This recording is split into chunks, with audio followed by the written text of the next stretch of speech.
Welcome to the August 21st, 2012 meeting of the Glendale City Council. May we have a roll call, please? Council members: Friedman. Here. Manukian. Here. Najarian. Here. Weaver. Here. Mayor Quintero. Here. The Pledge of Allegiance will be led by Councilmember Friedman. I invite you to rise and join me in saluting our flag. I pledge allegiance to the flag of the United States of America, the republic for which it stands, one nation, under God, indivisible, with liberty and justice for all. Remain standing for this evening's invocation. French novelist, poet, and dramatist Victor Hugo wrote that he who opens a school door closes a prison. And his words remind us of the importance of education to a civil and thriving society. This weekend last, our community's schools opened their doors to once again mold the minds of our community's children. On this occasion, as parents breathe a sigh of relief and symbolically the summer season comes to an end for many of our city's school children, let us simply pray and give thanks to all those in the field of education who will teach, administrate, clean halls and classrooms, supervise, perform repairs for, feed, and watch over or coach our children. Let us pray for their well-being and safety as we pray for the safety of our children as they are sent off to school. We pray that this is another safe and productive year for our community's award-winning and unparalleled schools, both private and public, and pray for the success of everyone involved in this great endeavor. Amen.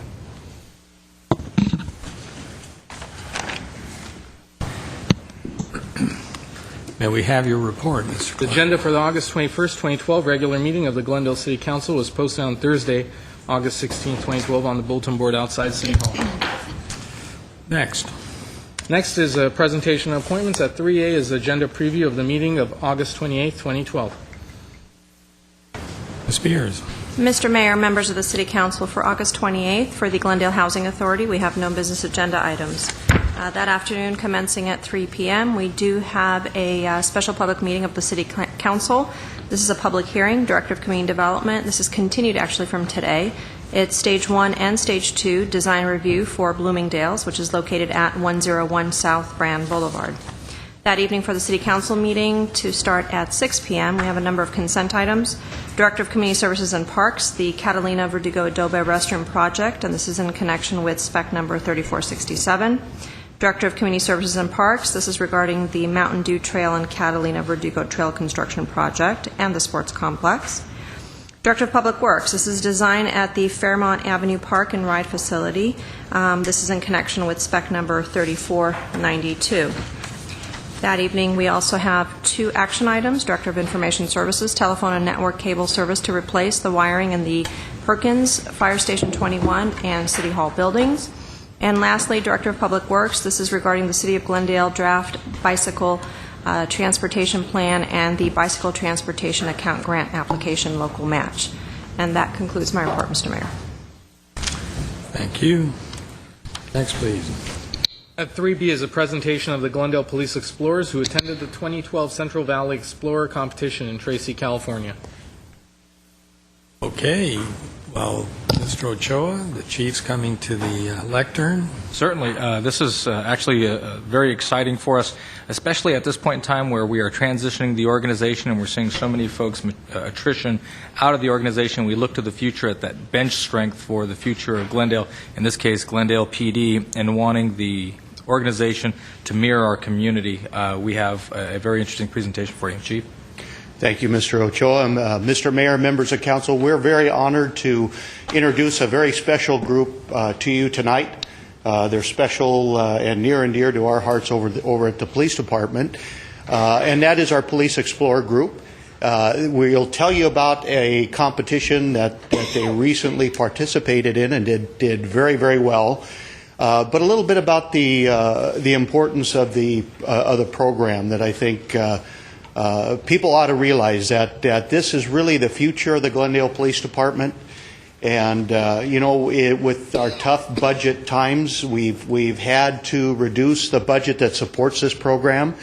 But I tell you, my staff has gone out of their way to keep it alive and well and vibrant. Most of our advisors will work on their own dedicated time to make sure that the program flourishes and that they can do the activities we're about to tell you about tonight. But again, about the issue with recruitment, and that is that Our challenge is to recruit from our own community and represent our own community to the best way possible. And the Explorer program is a tremendous tool in order to accomplish that. All these fine young people are from the local community. We get them at an early age. We involve them in a wide variety of different police activities and functions. In fact, many of you had an opportunity to see them out there on the recent National Night Out.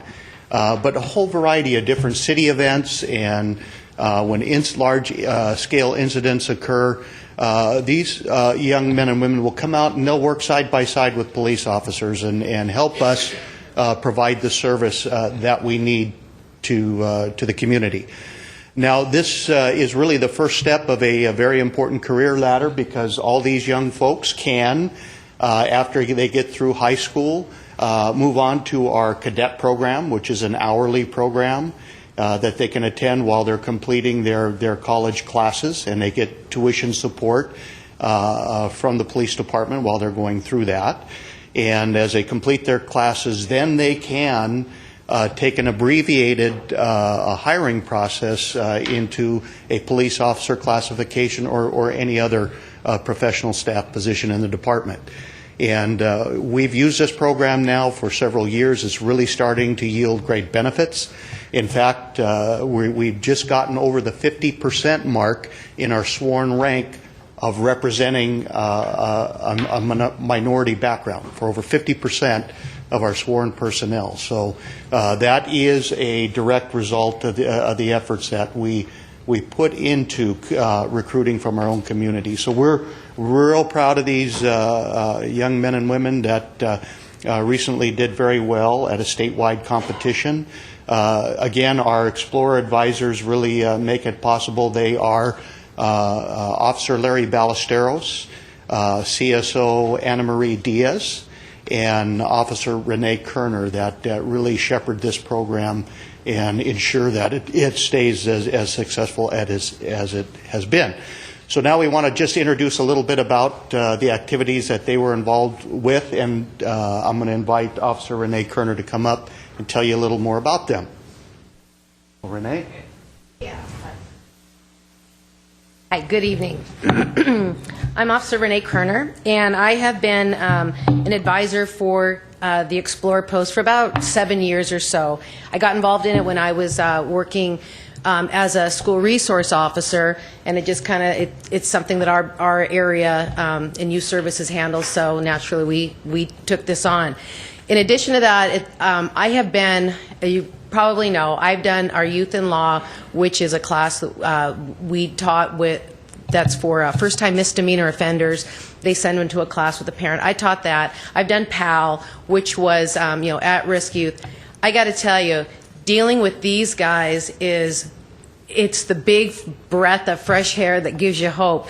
Not, helping kids that are struggling is always great, but I got to tell you, it's really been fantastic when you work with kids like this.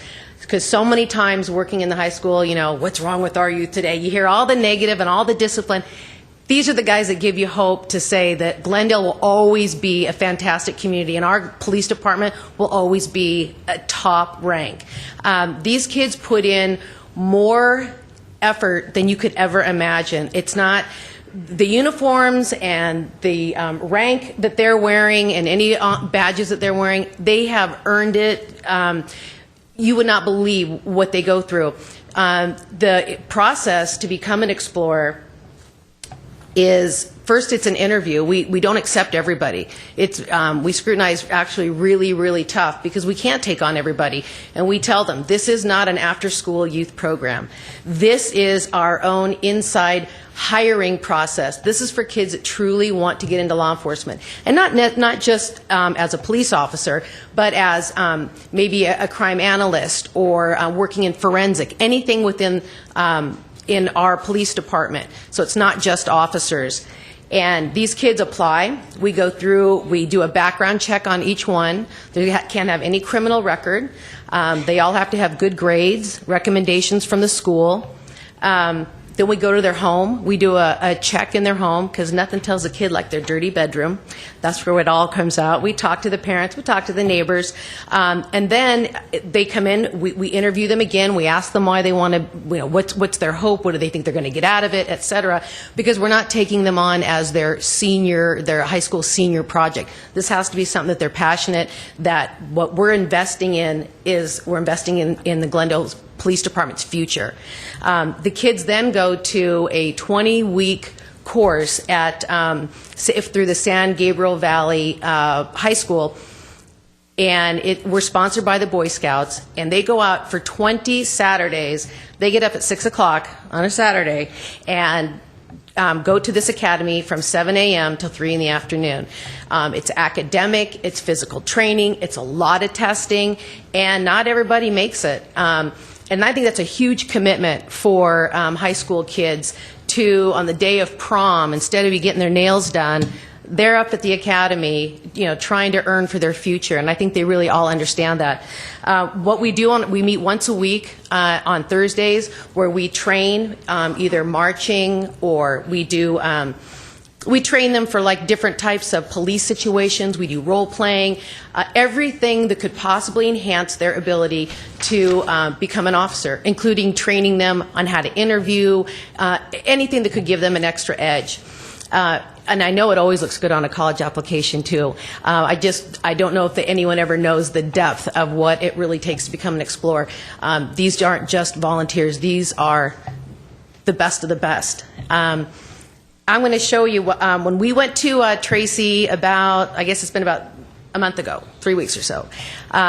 It was really a good time. And I have to say, the kids got 3 different lectures from 3 different supervisors in the department about you kids behave and you're representing Glendale. And I kind of laughed and said, you don't even need to say that. These kids, I don't even have one tiny bit of care. This is not going to be a babysitting event. These kids, they are squared away. And, the kids all said, yes, sir, yes, ma'am, yes, sir. And away we went, and it went absolutely flawless. They're the greatest. I was able to, hit the deck at 9 o'clock, go to sleep, and know that the kids were truly studying in their rooms, in their hotel rooms, and they were all up bright and shining, ready to go the next day. Even the hotel staff commented on what fantastic kids we have in Glendale. We were shining even up in Tracy. All of the money that it cost to go to this competition, we did rent rooms at a hotel. We took vans up there. We ate in a restaurant twice. Other than that, we pay per kid. However, the entire post went. And we raise all of our own money. We get donations sometimes when we volunteer to do stuff. But for the most part, we get our money from recycling. We collect all the cans and bottles at the police department, and then I take them up to San Fernando Road. That's a really yummy job, I'm telling you. But we were able to raise enough money to make this happen. What you're seeing on the screen here, this is where we won our award. And on the screen with the clipboard, you'll see that's our captain, Chris Mulder. And on the left is his backup. That is Zavin Simonian. And those 2 gentlemen, this is the scenario of doing a DUI stop. And through the grants that we have in our traffic bureau, we have a lot of DUI checkpoints. And our kids, we usually get about 5 or 6 of them out on the DUI checkpoints, and they assist just in any way they can, just kind of being, whether it be clerical or traffic control, whatever it is, the kids help out. And it really proved change that one. It really proved to be worth our while, because the kids took a first place trophy or a plaque for the DUI checkpoint. And the competition was tough. There was about 25 other agencies they came from, Texas, there was Border Patrol, all the way up to Washington. There was a lot of people there. It was a lot of fun. We had some time off where we got to have a swim party and a barbecue, and it was just being surrounded by a bunch of fantastic kids. And other great police officers that were willing and passionate about the future of their city as well. In addition to what the kids have invested in becoming explorers, and then the Thursday night meeting and there is no missing. We're pretty hardcore. Every Thursday, the kids meet. But in addition to that, there's always, at least once a week, somewhere where we're needed. Either it's to stand by on a trail when they're having a 5K run up at Brand Park, or it's doing parking enforcement for an event. These kids have absorbed a lot, in my opinion, have absorbed a lot of cost. They've saved the city a lot of money because for the things that we would have to hire people for, the other professionals to do, these kids are fantastic and they volunteer and they do it for free. So I think we're going to be really lucky in the future when these kids are old enough to become police officers because they're outstanding. Okay. And there we are. That's Troop 104. 10-4, as I say. Anything else?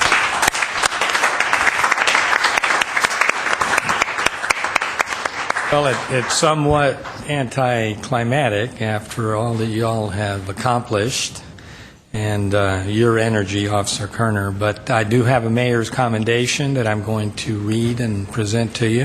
Who's the senior person? That double bars over there. But then what I'd also like to do is I'd also like to have you, each and every one of you, tell us your name and what school you go to. So let me read the... They're only authorized to give their rank, name, as well, just name and school. It's all secret. I have a mayor's commendation, and it's presented to the Glendale Police Explorer Post number 104. An appreciation for your performance at the 2012 Central Valley Explorer Competition. Congratulations for your first place finish in drunk driving enforcement scenarios. As a Glendale Police Explorer, you have exemplified individual responsibility and service to the community while preparing yourself for a future in law enforcement. Signed, Frank Quintero, Mayor of the City of Glendale. And Captain, I'm going to present it to you.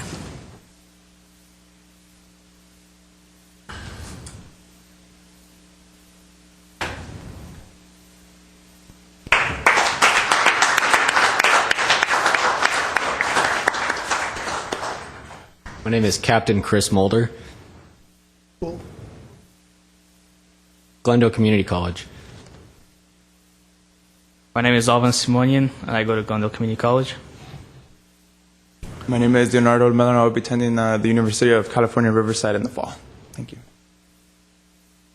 My name is Sergeant Nairi Gazanjian, and I go to Glendale Community College. My name is Alex Amirin, and I go to Hoover High School. My name is Ashot Simonian, and I go to Glendale Community College. My name is Nan Cartoonian, and I go to Hoover High School. My name is Agent Ashley Estrada, and I go to Crescent Valley. My name is Agent Joseph Rostomian, and I go to Pasadena City College.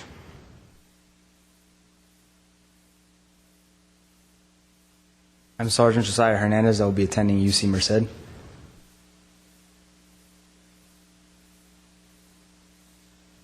My name is Andronikov Sepin, and I'm going to go to Glendale Community College.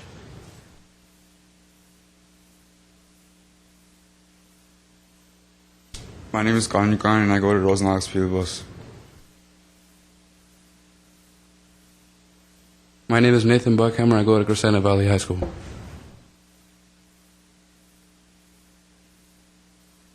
My name is Rafael Manzo, and I attend Glendale Community College.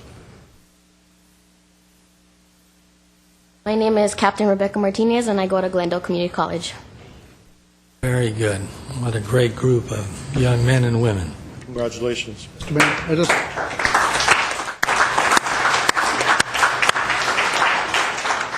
Mayor, those of you that go to Glendale Community College, all of you know some guy up there, I think his name is Montequillo. Okay. He's the one that shepherds you up at the college. A good recruiter. Right. Yes, I can see. Mr. Najarian. Chief and officer and ladies and gentlemen, during the National Night Out, it was a great chance for me to meet Captain Martinez. And as we were going through the parks, fresh on my BlackBerry were complaints about park maintenance and park enforcement and people not knowing the rules.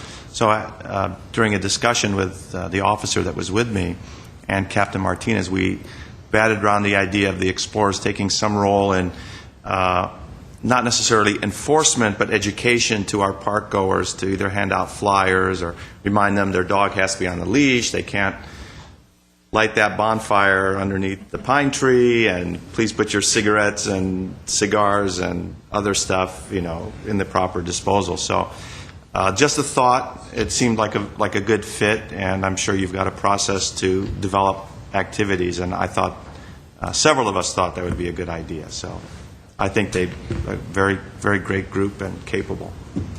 Ms. Friedman. Well, I want to also congratulate all of the explorers and everyone involved in the program. You really are our future. You're the future of the city, and you're also the future of the Glendale Police Department, and I'm so pleased that this program continues.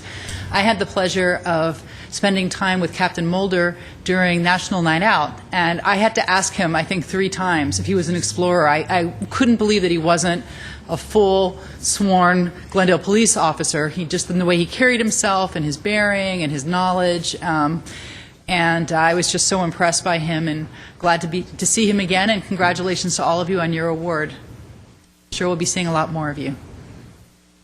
Congratulations. I'm sure one of you guys skipped out at night while you were there. No, you mean none of you skipped out and you all studied for the Tracy test, is that correct? Peer pressure, that's what I call it. Good job. Well, I think it also shows the high caliber of not only these young men and women, but just the Glendale PD in general, in terms of everyone is involved in a college program, does plan to, I suppose at a bare minimum, get an AA degree and probably go for a bachelor's, because I think that's what law enforcement is all about. At least in this city and most of the other police forces here in Southern California. So keep up the good work, and we truly appreciate it, not just on a personal or civic level, but we also appreciate it on a financial level. You guys are a big, and I also want to note that Larry Ballesteros, who is part of the program, has been for many years, he was the president of the Police Officers Association, the GPOA, so obviously the rank and file knows what worth you bring to the department. So thank you very much. Thank you.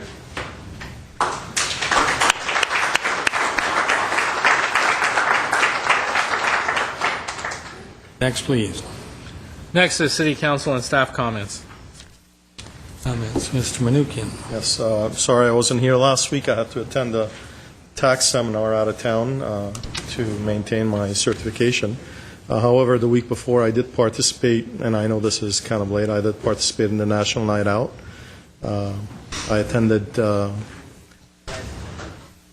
event on Sheridan by my house, and I joined the Neighborhood Watch program over there. Then I went to the Glen Oaks. I had just missed Councilmember Weaver. I believe when I arrived, he had left. Then I went to Pacific Park, which had a great attendance. I was pleasantly surprised to see the number of individuals who were out there, including, I think Margaret was there working, and I have a picture of you, and it's a great picture. And there were a lot of people who attended that event as well. And then from there, I attended the Rossmoyne area. I think it's important to note that the community as a whole is very interested in National Night Out and is very interested in maintaining and joining the Neighborhood Watch programs. And I encourage everyone to join the Neighborhood Watch programs in their neighborhoods and be active in protecting their homes and communities. We are one of the safest cities, but the community has to be vigilant and proactive in our safety, the safety of our children and our community. So I want to congratulate everyone that participated. I want to congratulate the cadets and the police department for a job well done, and I look forward to doing it again next year. So thank you very much. Friedman. It was a busy week for me in Glendale last week, and I just wanted to mention some of the events I attended and to congratulate the organizers of those events. First, I attended the VICA elected official luncheon. VICA is the Valley Industry and Commerce Association. They're a group of business owners, business leaders, and they have a luncheon every year where they invite all of the local elected officials and kind of put everyone on the spot for 2 minutes to answer questions. And I've been there, I think, 3 times. This was the most LA City Council members I've ever seen attend. I think they were almost all there, maybe because about half of them are running for mayor, I think. But it was a really well-attended luncheon, lots of course, concern and interest in what's happening economically across the valley, but lots of very good news as well. So I want to congratulate them. I also attended the opening of a new business, and I have to say it's not in Glendale, although it's spitting distance from the Glendale border. It's on Linden Street, just off of Flower, on a street that I actually thought was a Glendale street, but I guess it just transitions into Burbank. But the owner is one of our very well-known business people, Renee Karapetian, who owns Pet Rush in Kenneth Village. And he was the first pet store that I know of who switched from a pet sale model to an adoption-only model, and he's been very much in the forefront of pushing our ordinance that we had to ban the sale of cats and dogs, the retail sale of cats and dogs. And he's opened a new business to provide boarding, but also to be able to expand the adoption services that he offers so that he can take pressure off the local shelters, take some of those animals onto his property, be responsible for the feeding and care of them, and hopefully get them adopted out.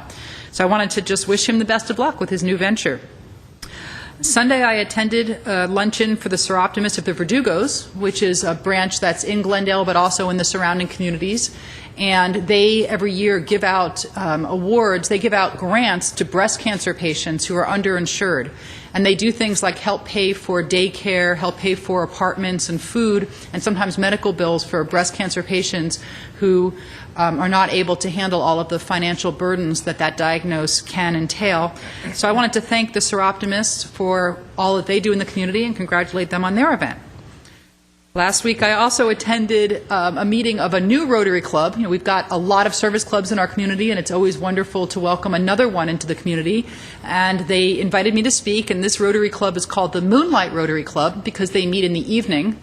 And they are primarily young professionals in Glendale, very enthusiastic club, great bunch of people, and I know that they're just going to keep growing and growing, and I wish them well. I also attended the yearly membership meeting of the Glendale Historic Society, where they gave out their preservation awards. And this year they gave awards to all of the people who were behind all of our historic districts, which is something that's happened relatively quickly in the city in the last couple of years, but takes a tremendous amount of work for all of those who are involved. And so they wanted to thank the primary people who were involved in organizing those districts, and they had a wonderful event. They also gave an award to John Lacasio, who was, I believe, several years in a row the president of the Historic Society, and someone who certainly has been incredibly active in historic preservation in Glendale. So congratulations to John. I also attended, and this is the last event, I promise you. It was a very long week, though, but a good week. I also attended the 2012 Women in Business luncheon, where several women from around the area, Pasadena, Burbank, Glendale, were honored for their contributions in the business world. We had several local women. I'm going to just name the ones that I think were Glendale people, and if I miss anyone, I'm sorry. I'm not going to list everybody because it's a very long list of awardees. Lola Abrahamian, Talene Bessos, Lynn Chen, Cheryl Lee Jang, Melinda Lee, Ramella Markarian, Hilda Mavarati Piram, and Carolyn Rowley. Congratulations to them. Some of you might recognize Ramella Markarian. She's one of our city commissioners on the CDBG Commission. She keeps herself very busy, really gives a lot of herself, and I want to congratulate her in particular for all that she does. Lastly, I wanted to ask the council if they would support us as a council supporting 2 pieces of state legislation that I think are particularly beneficial or could be very beneficial to the city. One is 2 linked bills, SB 1045 and SB 1387, which prohibit junk dealers or recyclers from possessing manhole covers, backflow devices, or fire hydrants unless specifically authorized from a utility or public agency. And And the reason for this is, as we've discovered in Glendale, thefts of metal, and particularly manhole covers, backflow preventers, is really on the rise and really a problem for all public agencies. We recently had a lot of these devices stolen from the Riverwalk project, which is not opened yet. And one of the things that set the project back is that all of our backflow preventers and I think all of our piping was stolen out of that park, which is just a terrible thing. But to know that these people can just go, these thieves can just go and sell these to recyclers with no penalty to the recycler for buying hot items that say City of Glendale on them and that are obviously brand new, I think has to stop, and that's what this legislation aims to do. So I would ask Council if we could bring it back just for us to support that legislation. I'll support that, putting it on the agenda. Thanks. And then secondly, I wanted to ask for our support of SB 1535. This affects us indirectly. It actually affects Metropolitan Water District, where we get our water from. And what this bill would do is to try to provide equitable regulation of greenhouse gas emissions by Metropolitan for his purchase of supplemental power solely for purpose of moving essential Colorado River supplies to Southern California. Basically, because Metropolitan uses a lot of electricity, they're being caught up in the cap and trade regulations that are intended for electrical suppliers. They're the only agency that's not an electric utility that's being asked to comply with cap and trade. The bottom line is that if Metropolitan is not excluded from this legislation, it will cost yearly about $50 million to comply, which of course would impact the amount that we pay for water. You in Glendale would have to pay for a portion of that increase, which goes for complying with regulations that were really and obviously only meant for electrical suppliers. So Metropolitan got caught up in that, and I don't think anyone intended for that to happen, and this legislation would exempt them and to help keep our rates low. So it might be a larger discussion for Council. I hope not, but it's something that, since it directly impacts our rates that we would pay, I think it's something we should support. I will also support putting that on the agenda for discussion. And if the Council would prefer, if staff would prefer, I'm sure that someone from Metropolitan will be happy to come that night if you ask them and explain the bill better than I've been able to do. But I know that it's hitting some opposition in Sacramento, so it's something we need to track. Thank you very much. Okay, I attended the Eid Festival, which is the end of Ramadan, and the first evening with City Manager Ochoa at the mosque here in the city of Glendale, and then finally Sunday morning, where over, say, 1,100 to 1,200 people, men, women, and children were in attendance, many Glendale residents, and so interesting because obviously people from all over the world, from Indonesia, Malaysia, the subcontinent of India, Bengalis, Pakistanis, Egyptians, Syrians, so it was quite an international affair, so to speak. All of them Americans, all of them working and living here in the city of Glendale, so it was a wonderful, wonderful occasion. Then I'd also like to announce, in the event there's someone in the audience that isn't aware, we have pulled 8B, which is the Director of Community Development regarding an update on Glendale's fresh air ordinance. That's been pulled. There's still more work to be done on some of the issues, and so we'll be bringing that back fairly soon, I believe. Any staff comments? I hear none. All right, next please.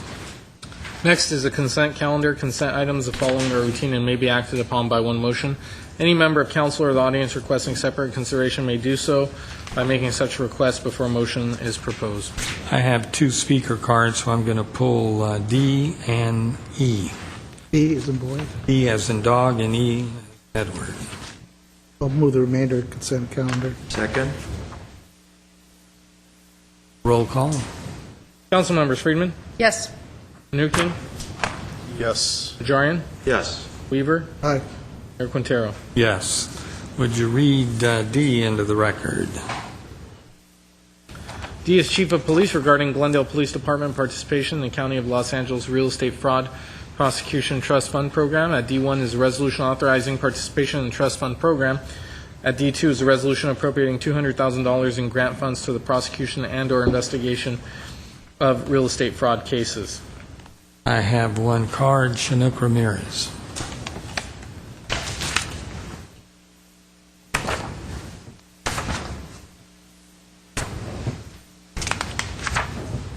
Good evening, ladies and gentlemen. Right now, we have an epidemic in real estate fraud, and what really befuddles the mind is why now is the Department of Real Estate in California just starting to take action with the ancillary departments all across California.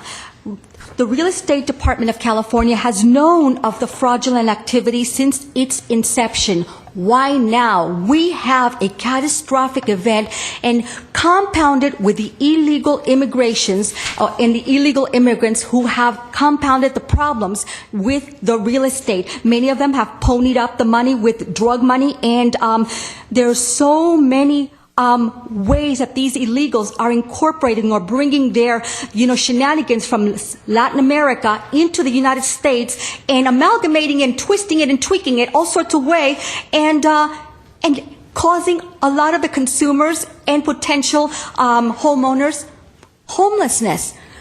I mean, what I don't understand is, didn't you as a city or politicos know of these problems right from the get-go? Could you not smell something not right? You people are brilliant, or at least all of you, I will say that. You are educated individuals. I mean, I'm not a real estate tycoon and I'm not a math person, but I could see and smell it, and we've been talking about it way big when James Hahn was mayor of LA City, and the man was pretty good, I'll say that. But why now? Why are we just taking action? We are at the end of the rainbow in catastrophic disaster when it comes to fraudulent activities in real estate. And furthermore, we haven't even honored our military veterans their rightful place in ascertaining a home through the Veterans Administration. What's up with that? Why have these military since Vietnam not been able to achieve their dream, rightfully so, and procure a home? This has been going on since Vietnam. I'm surprised. I'm floored, really. And and you, Mayor Frank Quintero, you survived Vietnam for a reason, sir. I admire you and I respect you as a military veteran, and I hope you will hold up that patriotism and help other military veterans achieve their dream of getting a home and clearing up the wreckage, if that means bouncing all the big enchiladas at the Department of Real Estate, bouncing their asses out and bringing back civility, and at least put a military veteran there so we can administer and take care of all the military veterans who should not be on the street but have a home, instead of all these illegals running amok and buying homes up the yin-yang. Please help us. And again, sir, I congratulate you. You are a hero and a military vet. Survived one of the most deadliest wars ever. Thank you very much. Have a motion. Move 5D, 1 and 2. Roll call. Council members: Friedman? Yes. Nukian? Yes. Jarian? Yes. Weaver? Aye. Mayor Quintero. Yes. Would you read 5E into the record? 5E is City Auditor regarding Fiscal Year 2012 Audit Committee Annual Report. E1 is a motion accepting the report and ordering it filed in the Office of the City Auditor. I have one card, Herbert Milano.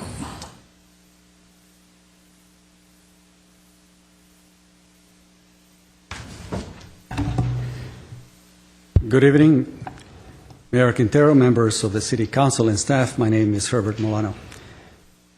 I think that this annual audit document should be combined with some additional information with regard to the duties and activities of the Audit Committee, simply because it's one of the committees that is rarely seen by the public in action. There are very few individuals who attend, and I think that it is an item that should be much more transparent, that would allow the general public to get a sense that the financial reporting and that the internal processes are being adhered to. I believe that having a committee that meets once every couple of months with almost no members of the public present requires a higher level of exposure. And I'll explain a few of them and some of the issues that I presented to this committee in the past. The problems are with project management and cost control and oversight. We found it with the Glendale Water and Power Smart Meter Program. We have the hidden transfers between the utility and the general fund. We have the cost allocation problems between the electric and the water utility. We have the need for an evaluation of risk of the significant backlog of infrastructure in the terms of the Glendale Water and Power Utility. We have the lawsuits from the police officers to the City of Glendale, continually, almost on a yearly basis. We have the workers' compensation costs that have increased significantly in the last few years. The health insurance costs have increased by over 500% since 2001. The pension obligation information that used to be part of the notes to the financial statement every year has been expunged.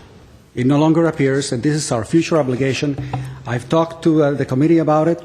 I've addressed it with the city auditor, and I believe that this significant obligation should be put back into this report for this year's CAFR.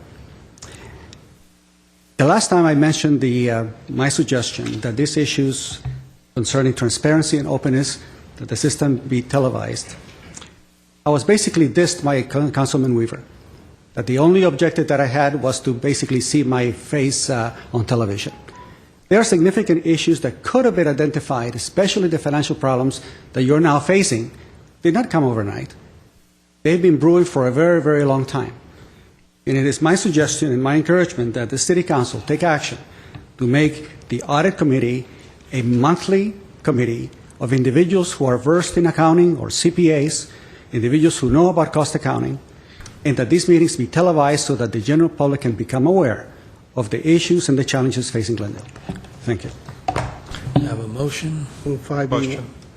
And a second. Second. Yes. As I was looking at the report and I was going to pull this item as well, as I was looking at the report, I compared it to last year's report, and it's the same report, but the dates changed. There are 6 items on the report. Last year there were 7, and the 7th one was reviewing the guidelines of the Audit Committee's Statement of Responsibilities, basically. I was wondering what is the role of the Audit Committee in terms of the internal audit function of the Internal Audit Department. Do they actually oversee that function? I know that they go through their work program. Was that work program accomplished? I saw in their mid-2011 work plan that they had approximately 26 audits that they had planned. Did they accomplish the 26 audits? What were the results? The Audit Committee, I looked at some of their agenda items as well. In their agenda items, I did not see the reports from the Audit Committee. I saw summaries that were presented by Audit Committee, by the Internal Audit Committee, not the External Audit Committee, external auditors. But I did not see the reports, the internal audit reports that were presented to the Audit Committee.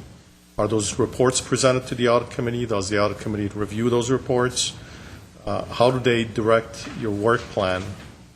And is your work plan affected by their input at this point? And were the audits accomplished? I know there were approximately 26 planned, and there were 7 left over from the prior year.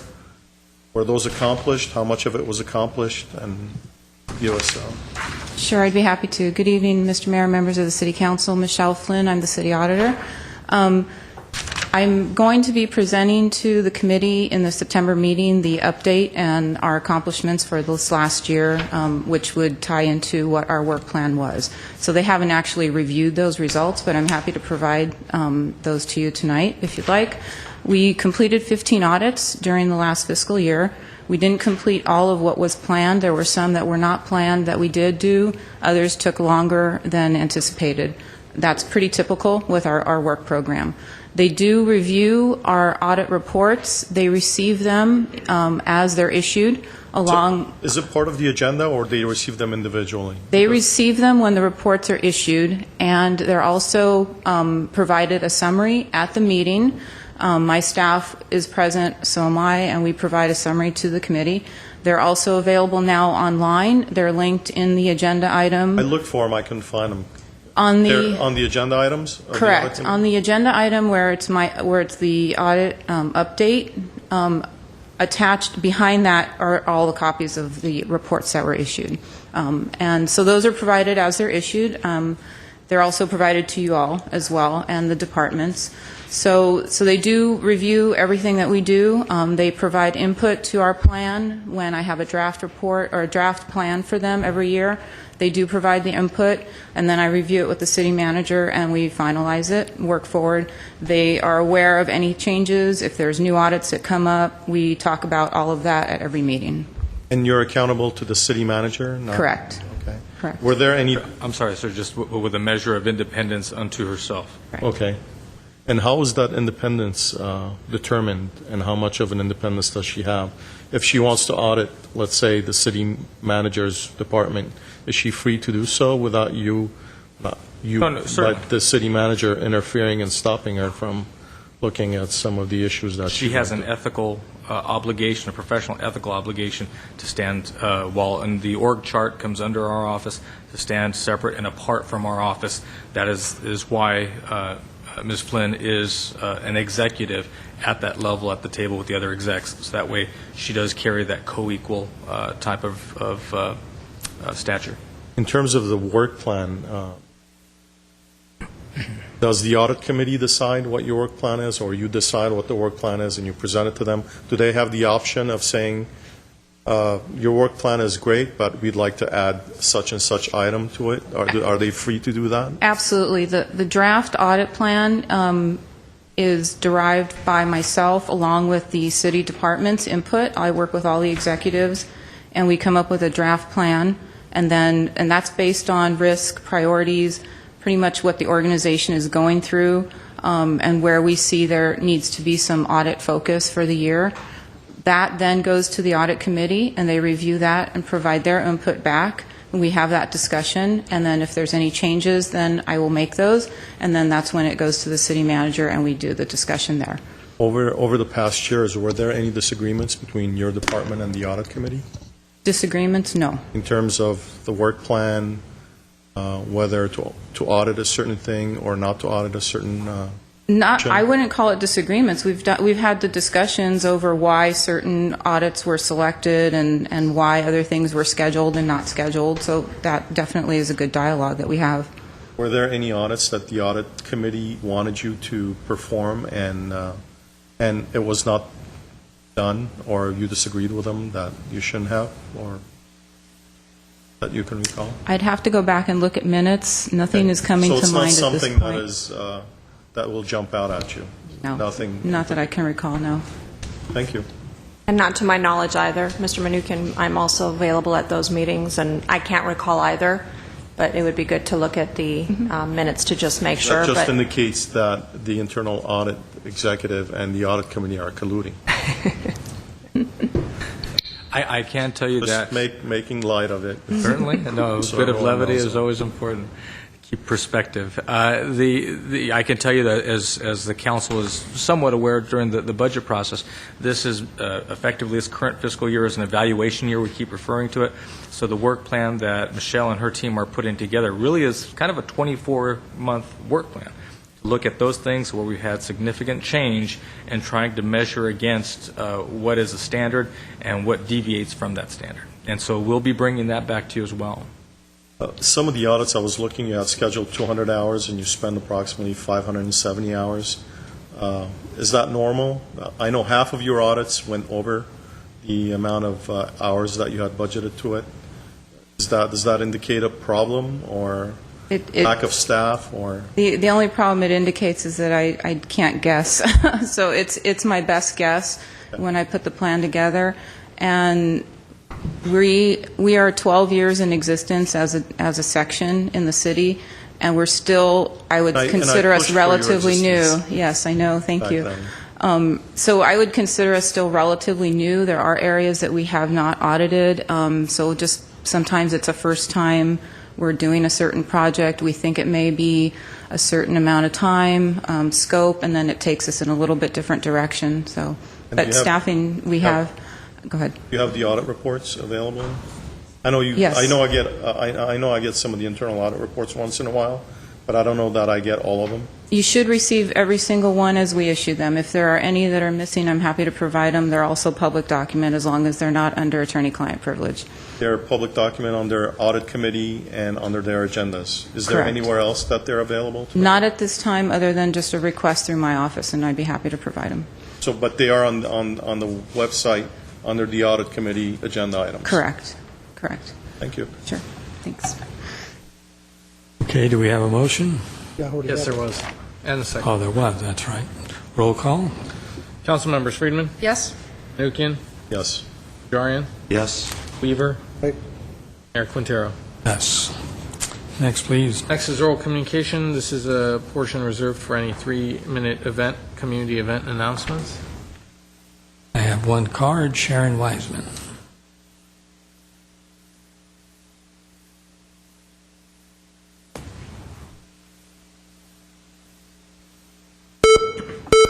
I apologize. Mayor Quintero, council members and staff, and those listening, I'm Sharon Weissman from far north Glendale, and I'd like to invite you to another screening of the film Mother, Caring for 7 Billion. It's Thursday, August 30th, starting at 7 p.m. at the La Crescenta Library, 2809 Foothill Boulevard, at the corner of La Crescenta. The community room is accessible from the upper parking lot off La Crescenta Avenue. I have flyers with population facts on the back if anybody would like to have one in the audience. And now, if Artie can help, we have the trailer for the film. The population explosion has immediate dangers for us and for our children. When this issue first burst into public consciousness, the world responded, things changed. People said, well, that problem is largely solved.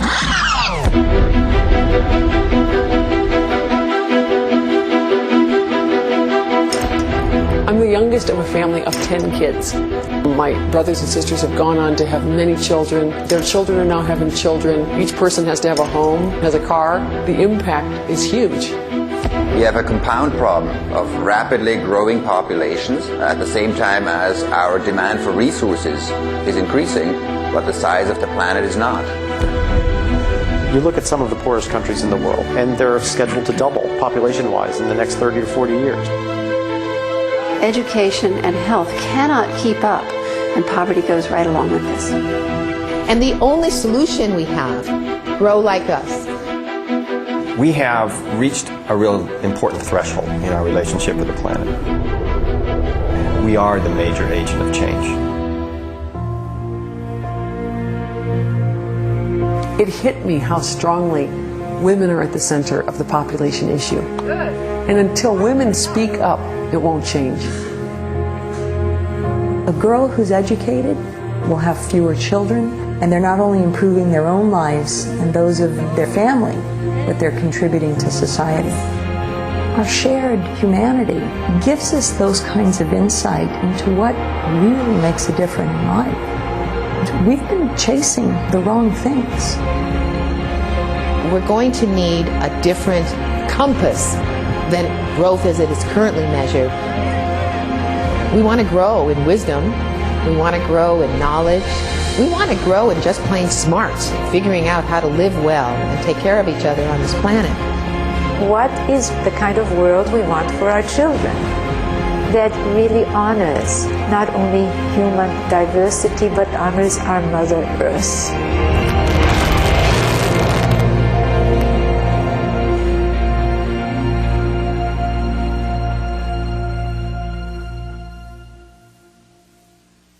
Thank you very much for your time this evening. Next, please. Next is action items at 8A is Director of Information Services, Chief of Police and Fire Chief regarding upgrade to the City of Glendale's radio system to comply with the APCOA Project 25 standard. At A1 is a motion authorizing execution of an agreement with the County of Los Angeles for the allocation and management of additional 2009 State Homeland Security Grant Program funds in the sum of $2 million. 2 is a resolution appropriating $2 million in 2009 SHSGP funds for the upgrade. 3 is a motion authorizing execution of an agreement with the County of Los Angeles for the allocation and management of 2011 Urban Area Securities Initiative Homeland Security Grant Program funds in the sum of $1,221,307. 4 is a resolution appropriating the $1,221,307 in 2011 USAI Homeland Security Grant Program funds for the upgrade. 5 is a resolution appropriating the net of $2,846,667 for the upgrade. And 6 is a resolution dispensing with competitive bidding and authorizing an agreement with Motorola Solutions, Inc. in an amount not to exceed $6 million. Yeah, the Chief of Information Technology, just as important as Chief of Police and Fire. Mr. Ochoa. Yes, sir, we do, and there's good reason for that. This is an interesting and exciting proposition that we have for you. Because time is of the essence, as through the great work of our collaborative efforts in PD and ISD, we were able to put our hands on, you'll love the acronyms, SHISHGAP and UASI. These are state and federal programs, respectively, that allocate funds for Homeland Security for first responders, of which we are through our public safety, but also our public works functions and other city personnel. At the end of the day, we're all first responders to a major crisis. This is particularly gratifying, I think, for the City Council and for the community. Something Council can be proud of and the community can be proud of as well, is that through Glendale's pioneering efforts with the ISIS program, the Interoperability Information System, you have put yourself in a position to take advantage of grant opportunities when other more elaborate and oftentimes more problematic systems could not get off the ground and that could not use the money that is being put out there by the state and feds, and one of the few areas where state and federal money is still flowing in this area of first responders. And so what you are doing now, if you approve this, is reaping the benefits of the seeds that were sown several years ago, many years ago. And the idea that being engaged at a very high level at the front end of serious technology does have merits for the community down the road. That's precisely what's going on here. Is we'll have the initial part of the presentation from our ISD Director, Mr. Ed Frega. Ed? Thank you, Mr. Mayor, members of the Council. Ed Frega, Information Services Director. We're, as Mr. Ochoa has indicated, we're quite pleased to be able to present this opportunity to the Council to approve the acquisition of a new radio system for the City of Glendale. This is an item that has been weighing on us for some years now as to how we were going to possibly do this. We knew our current radio system was aging. It was not compliant with the new and emerging standards, and yet because of our budget constraints, we were unable to fund it or to accumulate funds for it. So we have been very, very concerned, and as Mr. Ochoa indicated, we had the opportunity presented to us whereby a significant portion, 50% of this, is able to be acquired through federal grant money, and we saw this opportunity. It has a deadline on it. We had to act very, very quickly. $2 million of this has a deadline of September 30th of this year. So we were able to get the collaboration of actually 5 of the city departments, the police department, the fire department. We worked very closely with Bob Elliott, finance department, to craft a way in which we could use these grant funds and finance the rest of it through an internal service fund. And we had the good fortune that Mr. Zern was able to loan us from the sewer fund the necessary balance that we needed to make this, make the entire amount and make this a really feasible proposal. So that's what we have before the Council. What we'd like to do, if with Council's indulgence, is give you and the public a 9-slide presentation on what we've done here in Glendale over the years. When some of the council members who are sitting now were originally here, how that's all come about, what we have, where we are now, how this particular proposal is going to work. and what we see going into the future. So with council's indulgence, I would ask the director or the division head, my division head for wireless communications, Steve Ronick, to come up and give you a little presentation that we put together.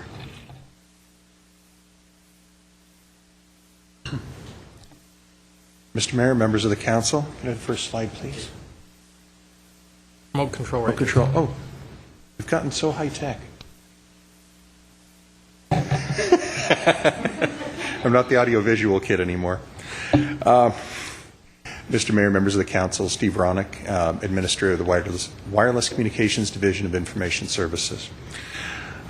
Just to give you some history, in 1999, the city's radio communications consultant recommended replacement of the city's old radio system with a reliable and modern system that could be interconnected with those of surrounding agencies to create a regional system.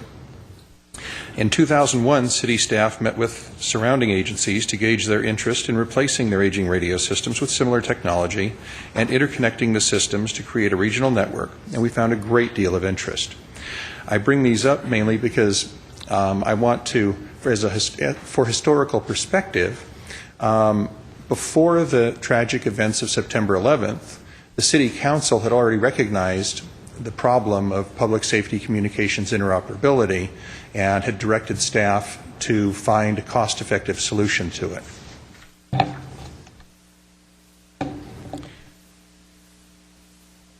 The ISIS JPA, the genesis of ISIS, the Interagency Communications Interoperability System, on October 9th, 2001, the City Council adopted the vision of a regional public safety communications system.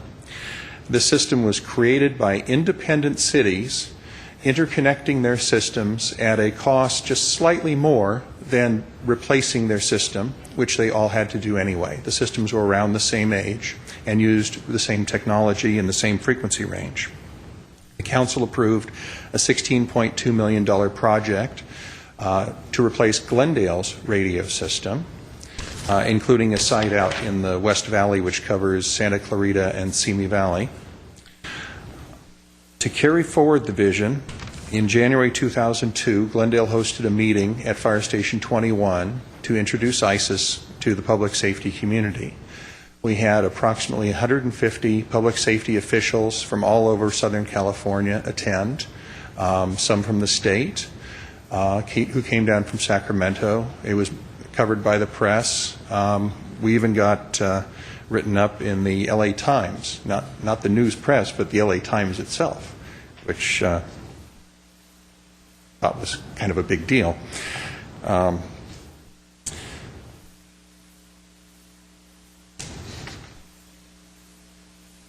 Where we are now, 2013, next year, will be the 10th anniversary of the ISIS JPA.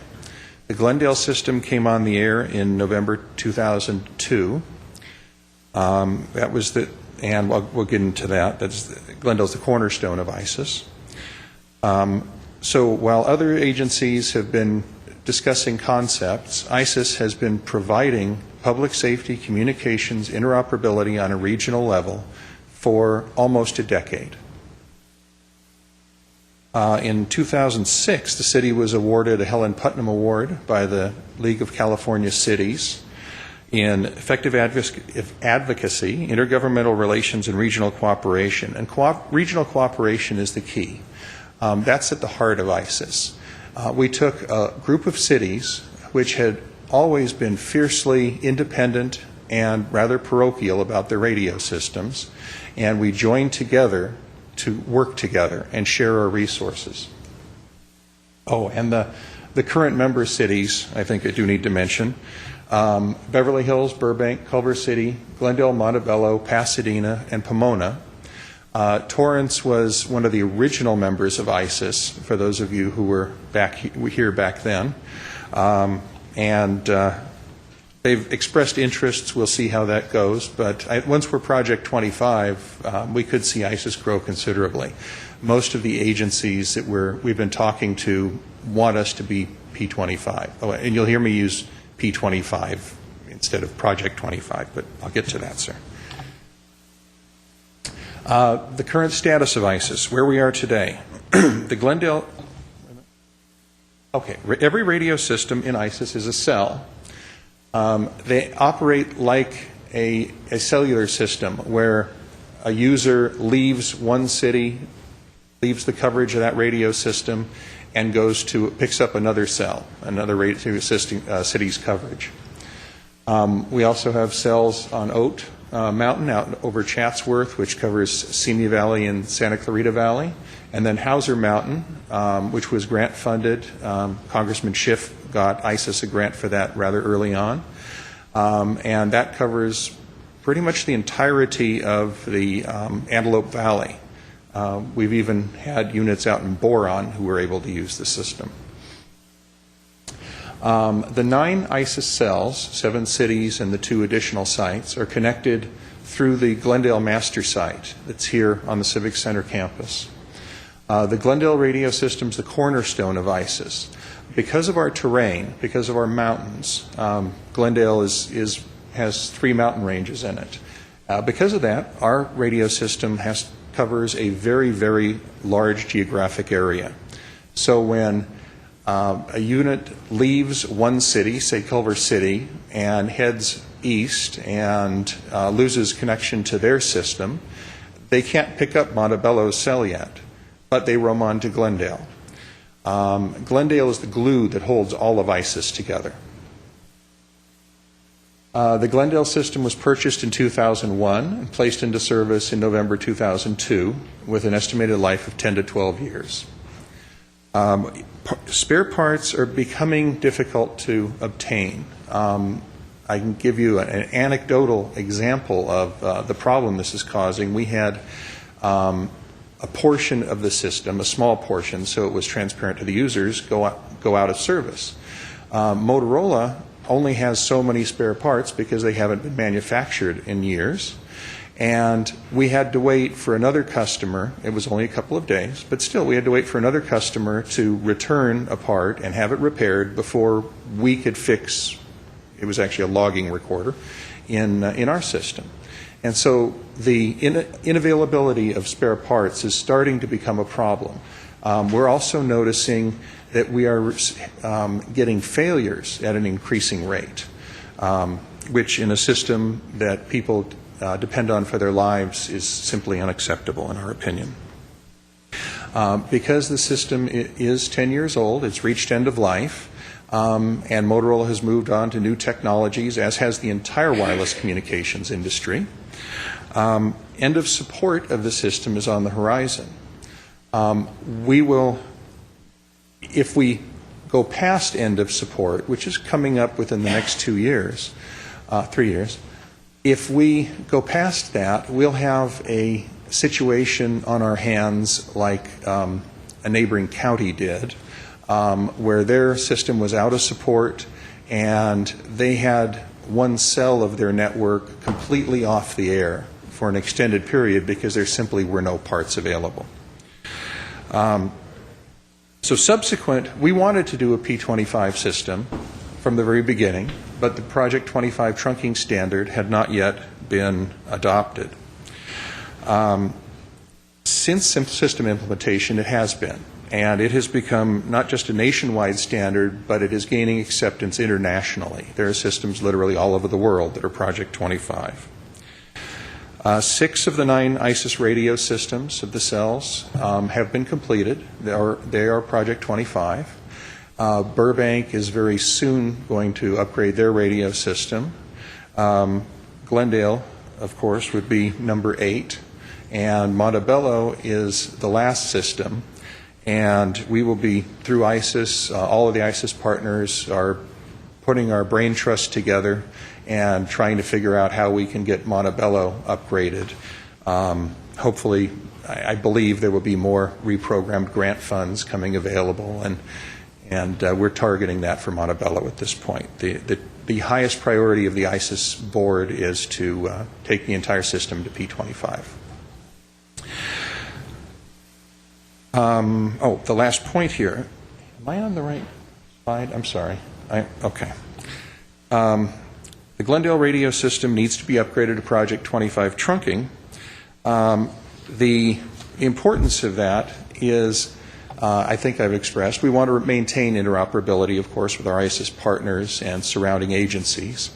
But the most important part of that is for system reliability. It's time to replace the radio system.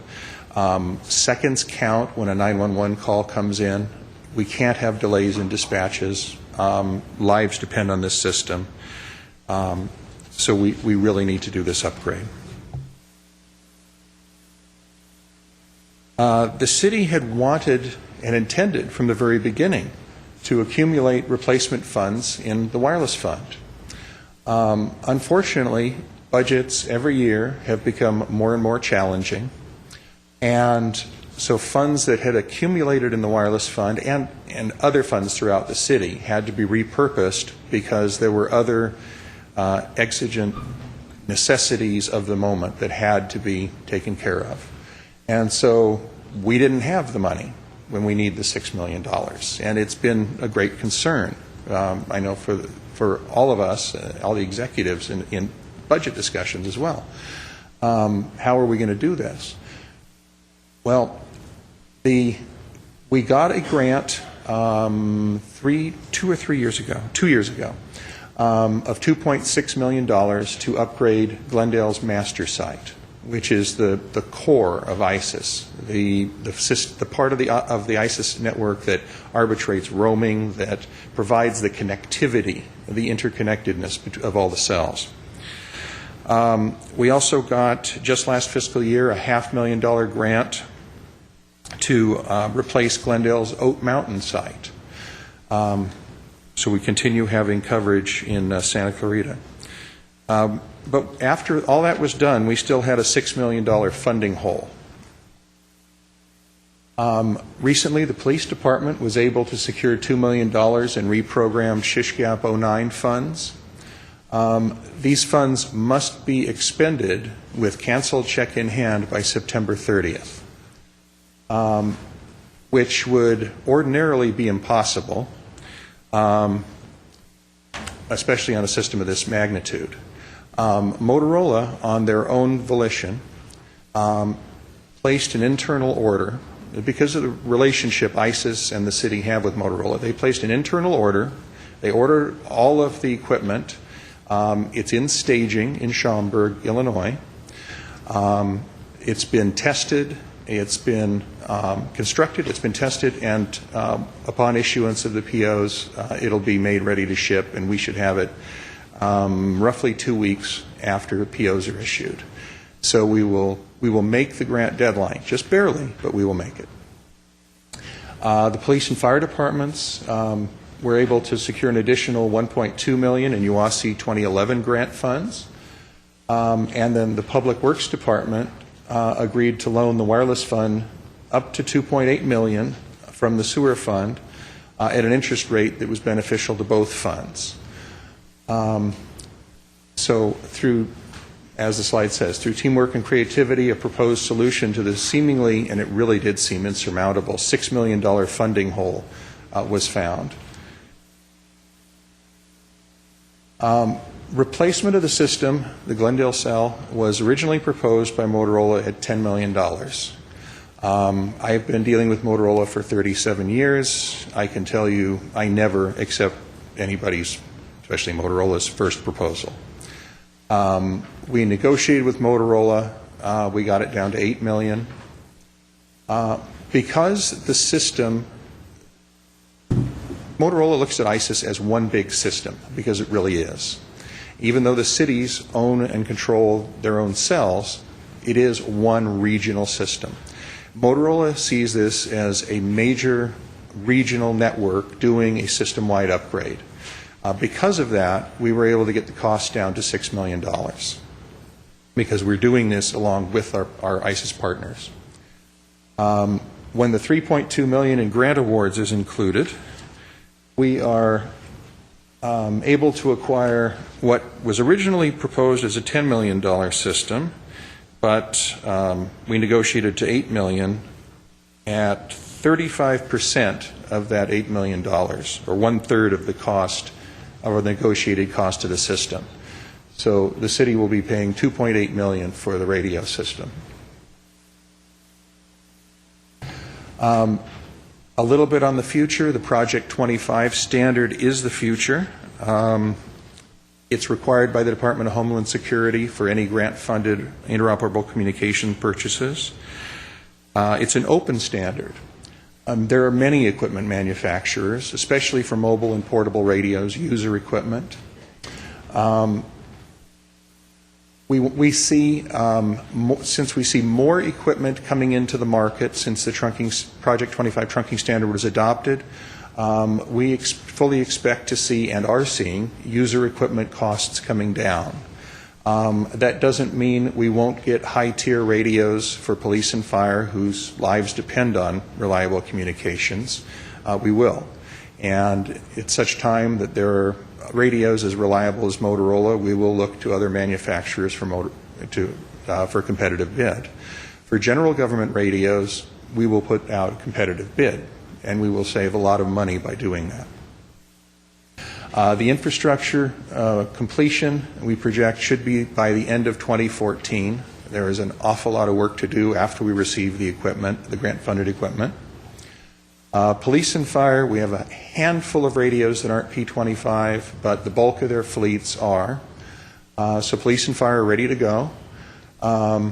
General government, none of the radios are Project 25 capable, so we will have to purchase radios, and that'll be competitively bid and budgeted. And we have some time to do that, since the system will take until at least the middle or end of 2014.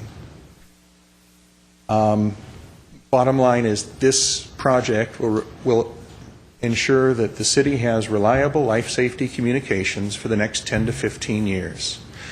The radios and the equipment out on the sites will last 10 to 15 years. We will have, because the controllers, the brains of the system are computers, basically, there will be upgrades every 2 or 3 years of that computer equipment and the software.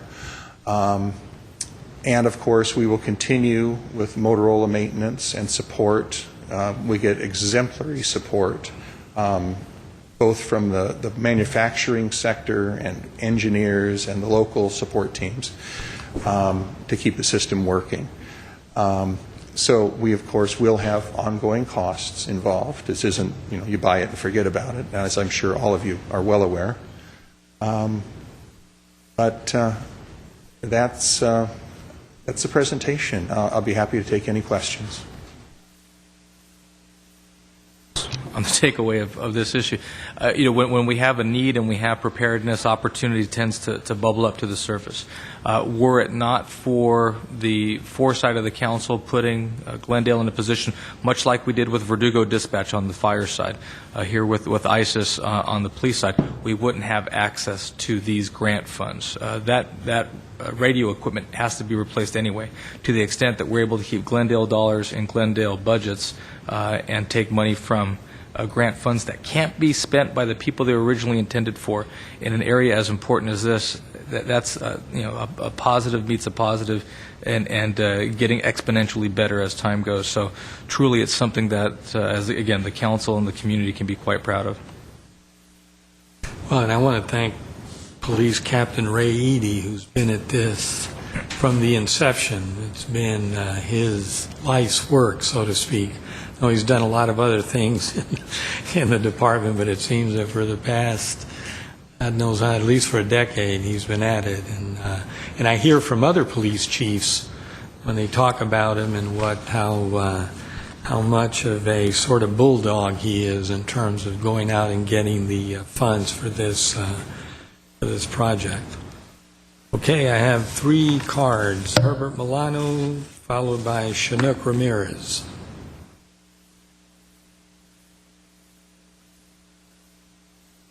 Mayor Quintero, members of the City Council, my name is Herbert Milano. Due to the recent experience with regard to the Glendale Water and Power Smart Meter Program, I began to ask myself some of the essential questions that generally come when there's a project that is presented to you in such a way as you need to act quickly, there's federal money available, lives depend on it, the usual rationale. I looked before coming to the City Council in the city's budget, and I see no allocation of funds. I see $6.1 million in capital improvements from the Information Services Department as the total amount for their budget for this coming year. But I didn't see any capital improvement allocations for this type of expenditure in the city's budget. So I'm guessing, if I read this correctly, that this has come just in the last few weeks for you to quickly make an assessment based upon those two issues. You need to act quickly, and lives depend on it. So I asked myself some questions. If I were in the City Council, what would I ask, given the experience of the Glendale Water and Power? Has an on-site evaluation of an installed system been performed by the city staff? Has the staff gone to another location, another city where this is fully operational and working, and identified all of the issues, all of the problems, the costs, and so forth that they experienced in this process? If not, the city is going to experience a significant amount of risk for not knowing all of the essentials with regard to this project. Here's another question that wasn't asked during the Smart Meter program. What can go wrong? So far, I heard a little bit concerning additional cost, but this is not a fully costed system. There's a budget of $6 million, and even though the money comes from the federal government or some other entity, generally we know that that money is borrowed out in the open market by the federal government through treasury certificates and so forth. So it's money that is borrowed, whether they borrow from us and so forth. And the other question I have is with regard to what is the impact on the sewer fund, and is this appropriate accounting? Apparently it is, but if you had these funds available in the sewer fund and now you can transfer it, what's the impact on this part of the infrastructure?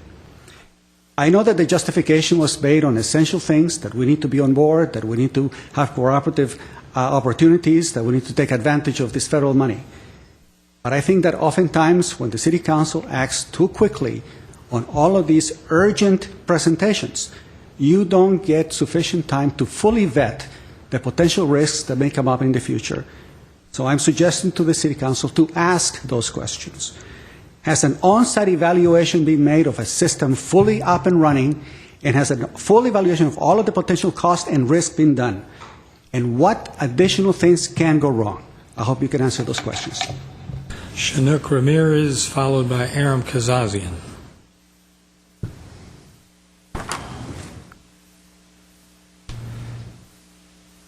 You forgot your thing.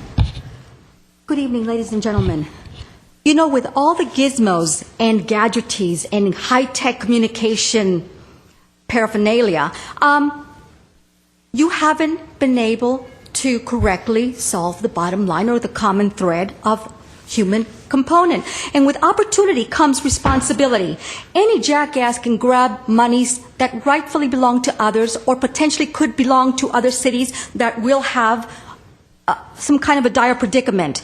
And so, again, with opportunity comes responsibility. And Glendale, Burbank, and Pasadena has failed because you authorized an execution of these grant funds by September 30th. Ask yourselves, politicos and residents, did you responsibly, legally, and lawfully earn that money?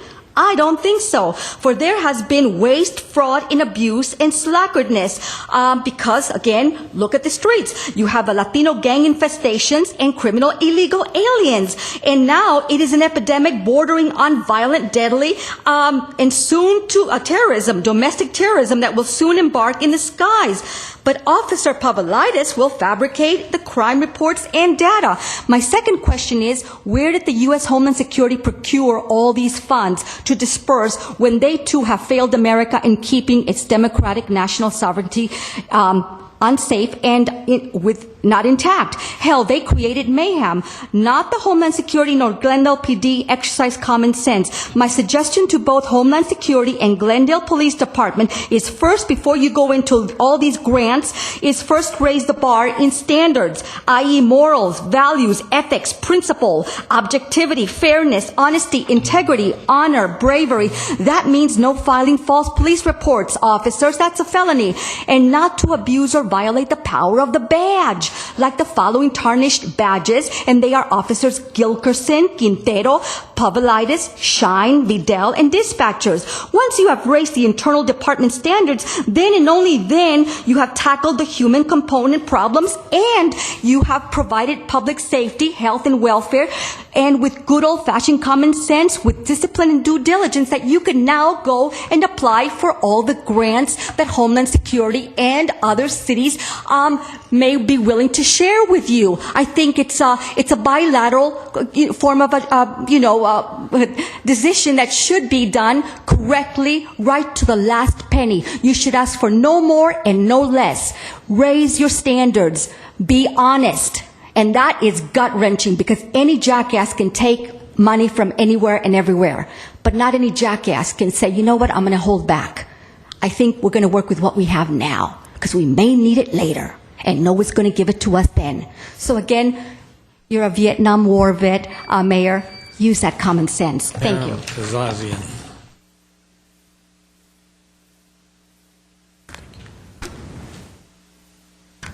Good evening. My name is Aram Kazajian. I'm not an expert in this, but I just have some questions. Maybe I can get some answers.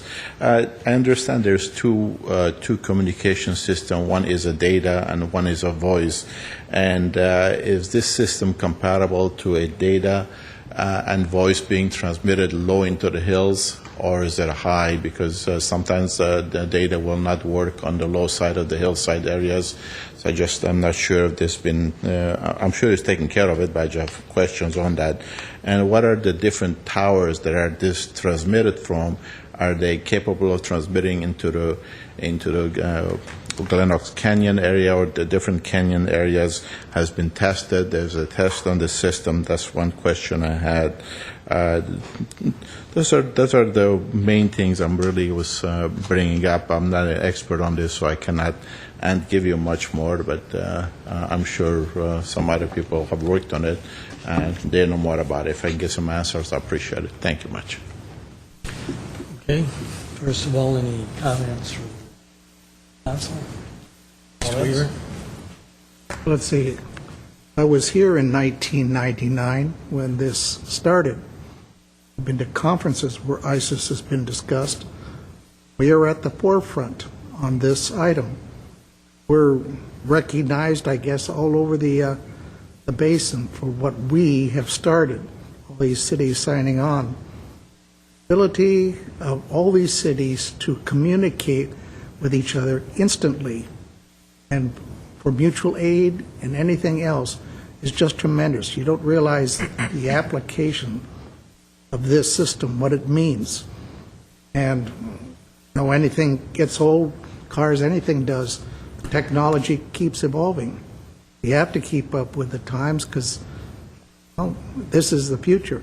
I know City of Los Angeles was doing an alternate system. It's not working yet, is it? Nope, it's not working yet. So, they're fiddling around trying to create an alternate system, which they want all of us to join into theirs, and ours has been operational now for 10 years. So, there's a lot to understand about it, but I've been hearing about it for 10 years in conferences, whatever, and I sure congratulate Mr. Honrick and staff over there that have got us to this point. I wholeheartedly accept it. I know money is being loaned from the sewer fund at an interest rate. It's not, loan, it's not depleting the account permanently, right? Yes, sir. And so the sewer fund will make interest. Yep. And you get it back. So it closed the gap and allows us to get it done and keep up with the Joneses, so to speak. Did I miss anything, Ms. Ronick?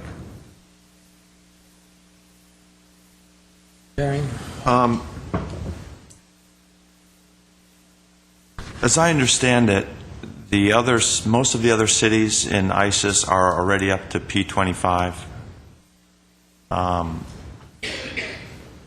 So if we were to jump ahead to another technology, that would leave them behind? Because there are other technologies out there, right? I mean, there's radio over internet, there's full duplex Wi-Fi. I mean, there's other really cutting-edge technologies that are being developed. we can't go that far because we've got to bring them with us. Is that correct? And those technologies have also not developed enough for life safety communications. So you're correct, sir. So we Correct. can't go that. We all have to move as a group. That's correct. On this. Okay, I understand that. The only thing is, we're looking at 10 years down the road. Now, looking backwards, our old platform looks a little old. I think we wish we had something more contemporary. Motorola gave it to us. I mean, when I know you have praise for Motorola and their service and all that, but they were really the only game in town, and they were very proprietary, as I understand, very proprietary in their hardware, and maybe some of their software too, and they were the only game in town. Now, P25, I understand, is an open platform where we have a greater opportunity for pricing and efficiencies. I just hope we don't but as I understand, Motorola, due to our time constraint, Motorola is the only one that's ready to give us the bid, and we can spend the $2.2 million or whatever it is, the grant money immediately to get that. They're ready now, yes. Is that going to lock us into Motorola? Because I'd really like to, I guess for initial purchase, we're locked into Motorola. We can't go to anyone else because no one else has the... For the radio system, but as we indicate, for the purchase of actual physical radios and the units, those would go open bid. But isn't Motorola still the main game in communications in terms of police and fire? They're still the industry leader, and there's a reason for that. It's the after-sales support. We would have had system outages. We would have had a panoply of devastating problems had it not been for the exemplary level of support we've received from them. Other manufacturers do provide Project 25 infrastructure. However, they don't have the support infrastructure in place. If there is a support network in place that's comparable, then of course we would love to look at other manufacturers. But right now, it's really the most reliable system we could buy. And given, as you said, Mr. Nugerian, the time constraint, nobody else is going to be able to perform by September 30th. Are there any other manufacturers, U.S. manufacturers besides Motorola for the equipment? Only Harris. And the others entering the field are the large Japanese and Korean manufacturers? And there's one in New Zealand, but yes, and France. I think in our discussions, what you'll see, the lifespan of this system will probably maybe slightly outlive the last system, just the technology seems to grow and evolve. By the time that this system is ready to be replaced, that open market across the entire world is probably ready to be tested for even something as important as this type of system. Sure. All right, thank you. Any other comments or questions? Questions? Mr. Manuki. I'm surprised, actually, that we're replacing our radios this soon. I was there in 1999 as well when we were there as well, where we were touting as the new radio system as being the Cadillac of everything, and we were doing all these new things that all the other cities were signing on to. And I'm really surprised that we have to replace them, and I'm really surprised that you're here saying that we need to replace them at this point. How much did it cost us, actually, to replace and implement the ISIS system and buy the radios? Do we have a cost on that? The Glendale portion of the system, I assume you mean, or the entire network? How much did it cost us, whether we paid for City the entire... of Glendale. Yeah. The cost of the system... We paid for our other cities, then that's our cost as well. We didn't. Okay. The cost to Glendale was $16.2 million, half of which was mobile and portable radios. Okay. How much of that are we abandoning? Well, we have the infrastructure, which is, not counting the master site, about half of the $8 million, so about a $4 million expenditure 10 years ago. That we're abandoning now? Correct. That's it? Out of the whole system? We're abandoning about 25% of it? Right. And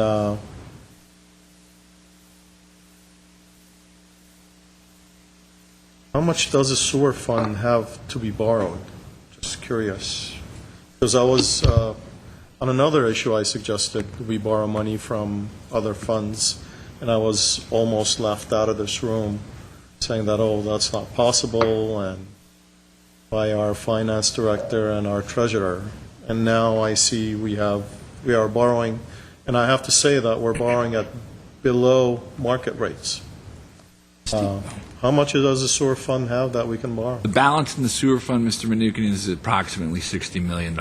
60? Yes, sir. 0. 60? 60, correct.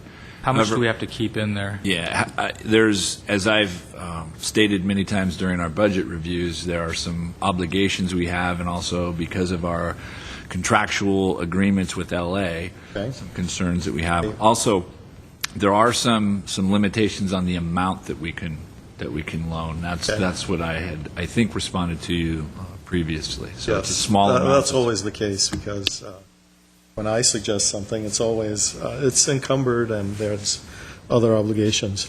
Why 2%? Who came up with the 2%? And just working through our cost allocation measures to the extent that the 2% is north of what the city's portfolio is getting out on the open market. It's way north.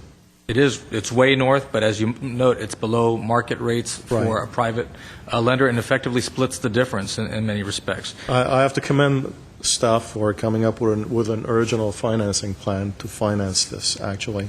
And could someone go over the payment schedule? Because a layman like me, I don't really understand how you have a 5-year loan with 10 years of amortized over 10 years. How is that going to work? Are you going to make a lump sum payment at the end? Is that how it's going to work? Councilman You're going to Mnuchin. pay $594,000 for 5 years, and then what? What we're doing is we're paying 2% interest over 5 years to pay the portion that is the sewer fund, the $2.8 million. Right. So at the rest of this is not being, there's no interest. Is it amortized over 10 years? So what's going to happen actually is that the value is over a 10-year period. We want to get the payment back to the sewer fund as quickly as we can. So our fund will absorb that difference. But you're charging the departments for 10 years for this? We're charging them for 10 years. That's Make it right. affordable To under the ease- cost Because the departments can't really afford to hit the whole 5 years in 5 years. Okay, and how long will this technology last us? We think about 10 years. 10 years? I thought the radios that we were purchasing was going to last us about 20 years, actually. Well, back in 1999. We purchased the basic system, but there's been upgrades of the radios, the handhelds, all through that time, and that will continue on. Okay. And what are the maintenance costs of this? Have we taken that into consideration? Is it within the budgeted amounts, or is it going to increase our maintenance costs? Well, it'll be within the budget that is allocated out through the wireless fund for this type of infrastructure, and through the ISIS JPA.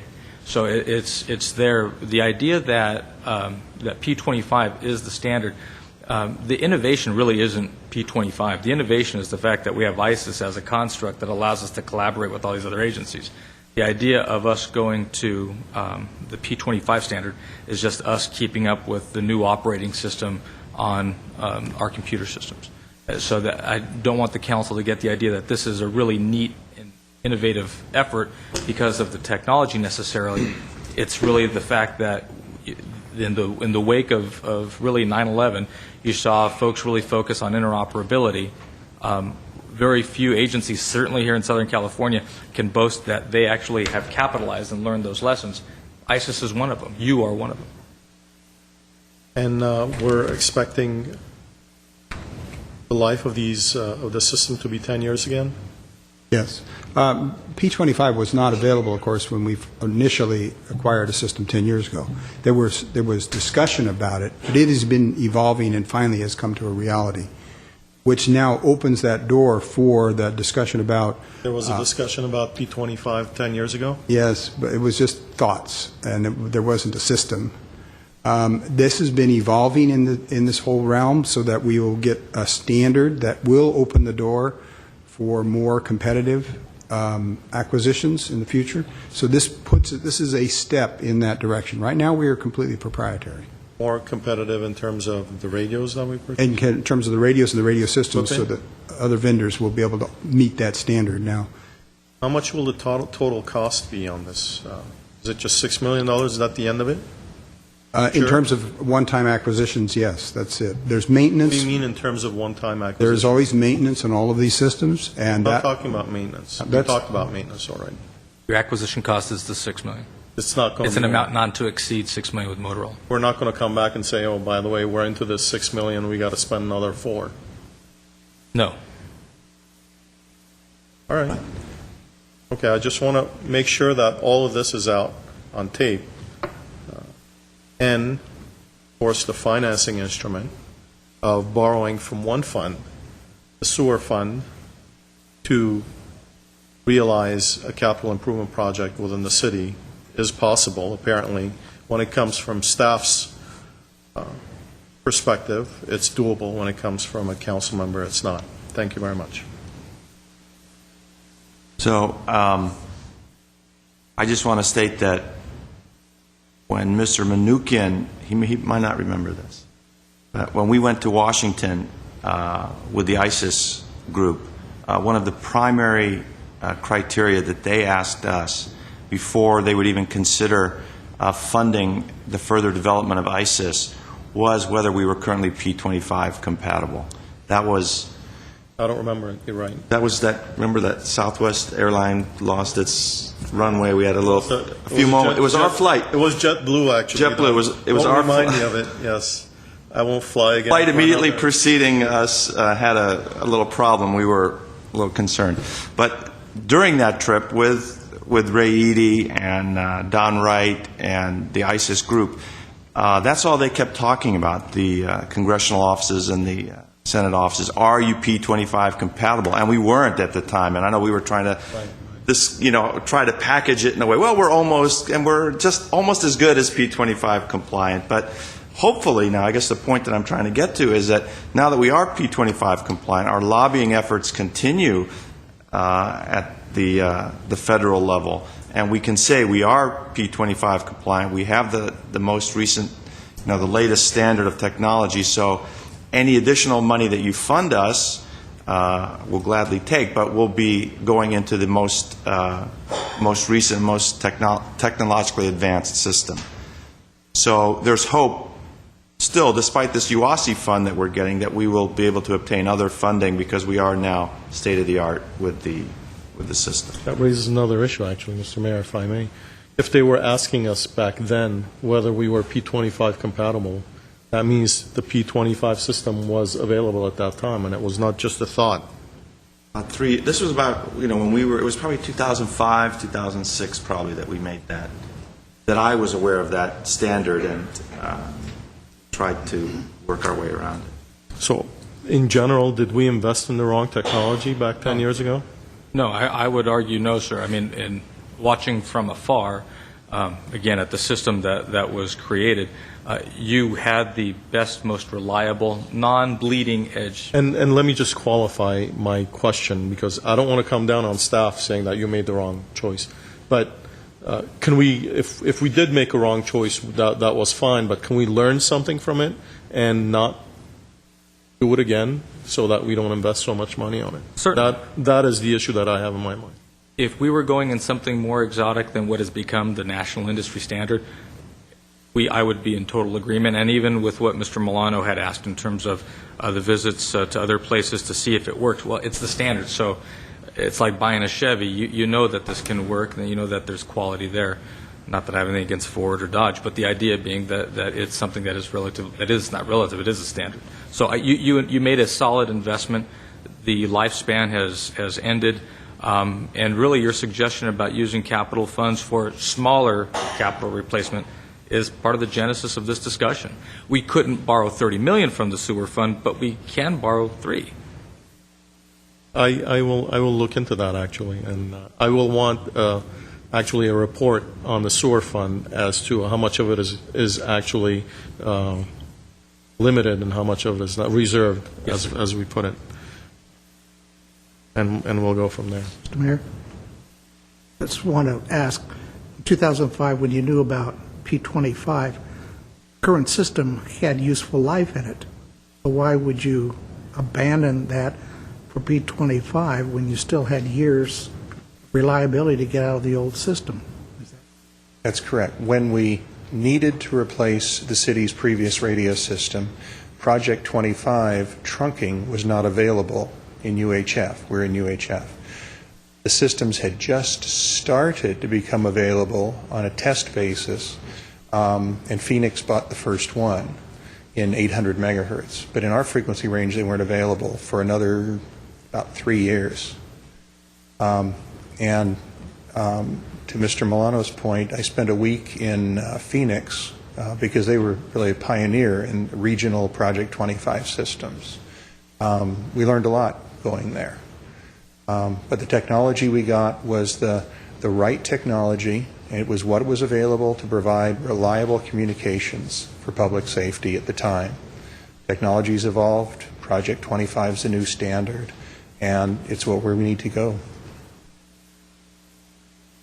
Last question, because this is kind of a big decision. And in 10 years, when Mr. Weaver is sitting on this council trying to answer questions of the public, why did we go to P25?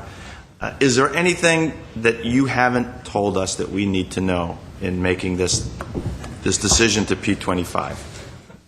I think he's If there is, then yes. Mr. Ronick has some issues to answer. Because we're not, and the reason I say this is we're not technology experts. We have some experience in the past thing. We're relying heavily on your recommendations. I mean, is there any caveat you want to give us? I mean, we're getting the green light from everyone that's up here. Is there any yellow light, any caution that you want to give us before we... No, Mr. Najarian. I will sleep much sounder knowing we have a P25 infrastructure in place. I have a suggestion in terms of, I will vote for it again, but I do have a suggestion in terms of performance of the new radios. I think once we're getting this new P25 system, I think we do have to keep records and inform the council of the performance of this new system in terms of the maintenance, durability, replacement, and the overall maintenance of radios. I think the council and the community should know what we're investing in and how that investment is performing in the daily use of saving lives by the police and fire and the rest of the city staff. Mayor, do you want a motion? Yeah, well, let me say I support the initiative. I think ISIS has been an unqualified success without any qualifications. I say that. I think it's been the leading edge here in L.A. County. I think a 10-year lifespan on this hardware, I think, is more than adequate. I mean, we're buying televisions every 3, 4 to 5 years with completely different technology and advancement. So I don't think there's anything unusual about this, and the fact that we're getting federal grant funding, I think obviously makes sense that we do so. So I'm voting for this with complete confidence. I don't have any problems with what's been presented tonight. I just want to say, Mr. Mayor, that I still have my 1989 television set. I'm sure you have a couple of big screens, too. Do I have a motion? So I'll move 8A, 1, 2, 3, 4, 5, and 6. Second. Roll call. Council members: Friedman, Yes. Manukian, Yes. Najarian, Yes. Weaver, Aye. Mayor Quintero. Yes. Next. Next is item 8B, which has been taken off calendar. was related to an update on implementation of Glendale Fresh Air Ordinance. That brings us to 9 hearings. 9A, Director of Public Works regarding 2012 Congestion Management Program CMP self-certification process. 9A1 is a resolution finding the City of Glendale to be in conformance with the 2012 CMP and adopting the 2012 CMP Local Development Report. I'll move it. I will open the public hearing. I don't have any cards. I'll move Close it. the public hearing. Motion from Mr. Najarian and a second. Second. Roll call. Sorry? There, I believe, was one card on 9A, if I'm not mistaken. Vote hasn't been taken, Mr. Milano. Oh, actually, Roll call, please. I'll move it. All right, I'll open the public hearing. Why? Where's the card? Reopen the public hearing at 9A. Herbert Milano.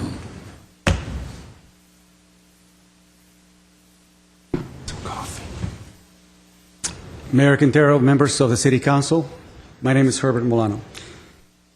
If I recall from years past, this type of report that says that you are in compliance with the overall congestion management program basically allows the city to proceed with its own development scheme or plan and acceding to the fact that the congestion problems by that extra development will be in some type of compliance. This is the way I understand it from years past. I haven't read this one. But I know that my personal experience with traffic in Glendale is getting significantly worse. And I think that many people today would agree with me that they won't even come down to central Glendale because of the significant traffic congestion. We have some fairly large development projects that, to my mind, I don't know how in the world they were approved. Over 300 units at the, near the exit of the 5 in Colorado. Huge project. We got another huge project right here on Lexington and Orange. And I think that we begin to add all of these projects, we're adding about another 1,000 units or so within a very short period of time, a span of about 2 years.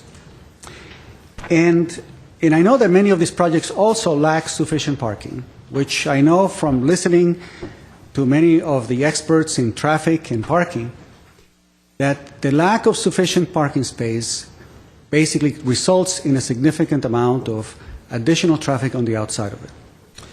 I know that in the mornings, coming into Glendale from the 2, exiting to the westbound 134 is a traffic jam every single day, perhaps not on Sundays. So I was wondering, and I've been asking for this for many years, that can we get a report that says how long it takes to go from point A to point B? Let's say on Brand Boulevard from San Fernando Road to the 134 freeway, and evaluate it every year to see how we're doing with regard to how long it takes to traverse that span during peak hours. I've been asking for this for years, and somehow we never get to the point of actually figuring out that very simple measure that other cities use as a way of evaluating traffic congestion. So with the additional hundreds upon hundreds of additional units that you've approved in the last couple of years, how is it possible that we could still comply with some type of regional traffic report that says it's in full compliance? I don't understand that. Perhaps you have some answers. Thanks. Motion. Motion. motion Close was the made. public hearing. I'll close the public hearing. Motion from Mr. Move the Najarian. item 9. There was a motion and a second. Roll call. Councilmembers Friedman, Yes. Nukian, Mr. Malone, there are thousands of units coming, yes, not hundreds. Najarian, Yes. Weaver, Aye. Mayor Quintero. Yes. Next. Next is oral communication. This is a 5-minute portion. Discussion is limited time. Is not part of this agenda. Each speaker is allowed 5 minutes. Council may question or respond to a speaker, but there'll be no debate or decision. And City Manager may refer the matter to the appropriate department for investigation and report. Jay Rondo, followed by Herbert Milano.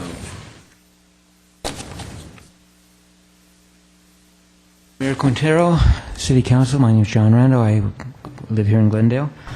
Lately, I've been going to other cities, and they've been having this no plastic bags, only paper, you pay for it, bring your own reusable plastic bag or reusable bag, which is obviously, just the other day was studied by not only UCLA and the CDC and found that it had 51% of them that were tested had coliform bacteria, the other 17% had E. coli. So they're not exactly the most safe way to transport your groceries. But while I was up in Washington and Oregon, I noticed something. They have absolutely no plastic bags pretty much anywhere laying around. And I thought first, chain gangs, maybe they got people picking them up. Maybe the city councils of these cities are going out and picking up plastic bags every night. But I was surprised to find that they use biodegradable plastic bags. They come in and most city councils I found in LA have no idea that they make these. They come in two flavors: compostable, landfill. The compostable ones, obviously you can put them in your backyard. Within 110 days, they're gone. They're actually eaten by bacteria. The compostable, the ones that go into the landfills, about another 130 days, they just, once again, they disappear. They're eaten by anaerobic bacteria that are actually in the soil. So I think Glendale should maybe lead the way in this and start insisting, instead of getting rid of plastic bags, which actually take up less energy and cost less than to make them paper bags, or those bags that they try to sell you to go ahead and take your reusable bags, as they call them, which are actually filled with everything from lead to, once again, bacteria, because I know if any of you use them, you probably don't wash them out every day. And because you don't, every time you go to the store, you put the thing back in your trunk, you pull it out, and you've got all of the bacteria we were talking about. However, by using these two and insisting on our various vendors like Trader Joe's or whoever going to these types of bags, we go ahead and take care of two problems at once. Thank you. Thank you. Herbert Milano, followed by Margaret Hammond.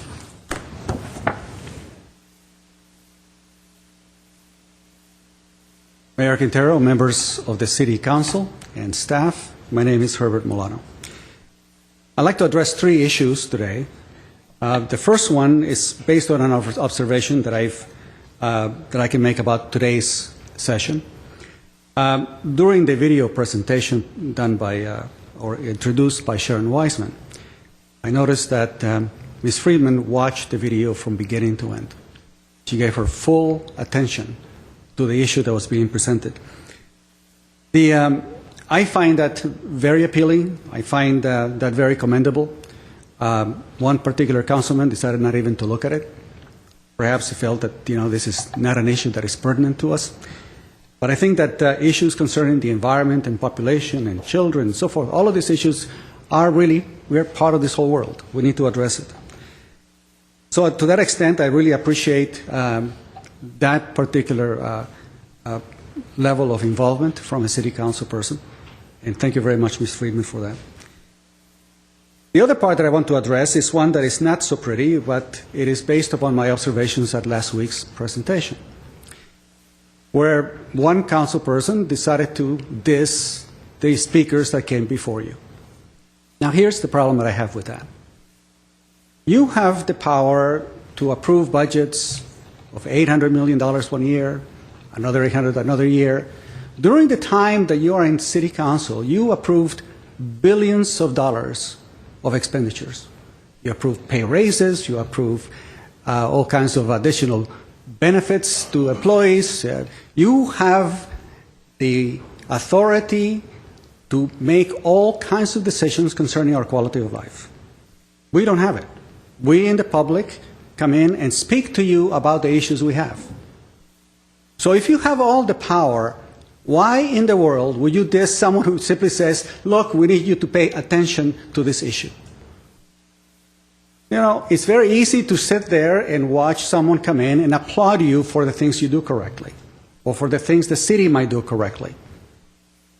But the real bottom line with regard to democracy is listening and paying attention when someone has something to say that you do not agree with, or when you are being made accountable to.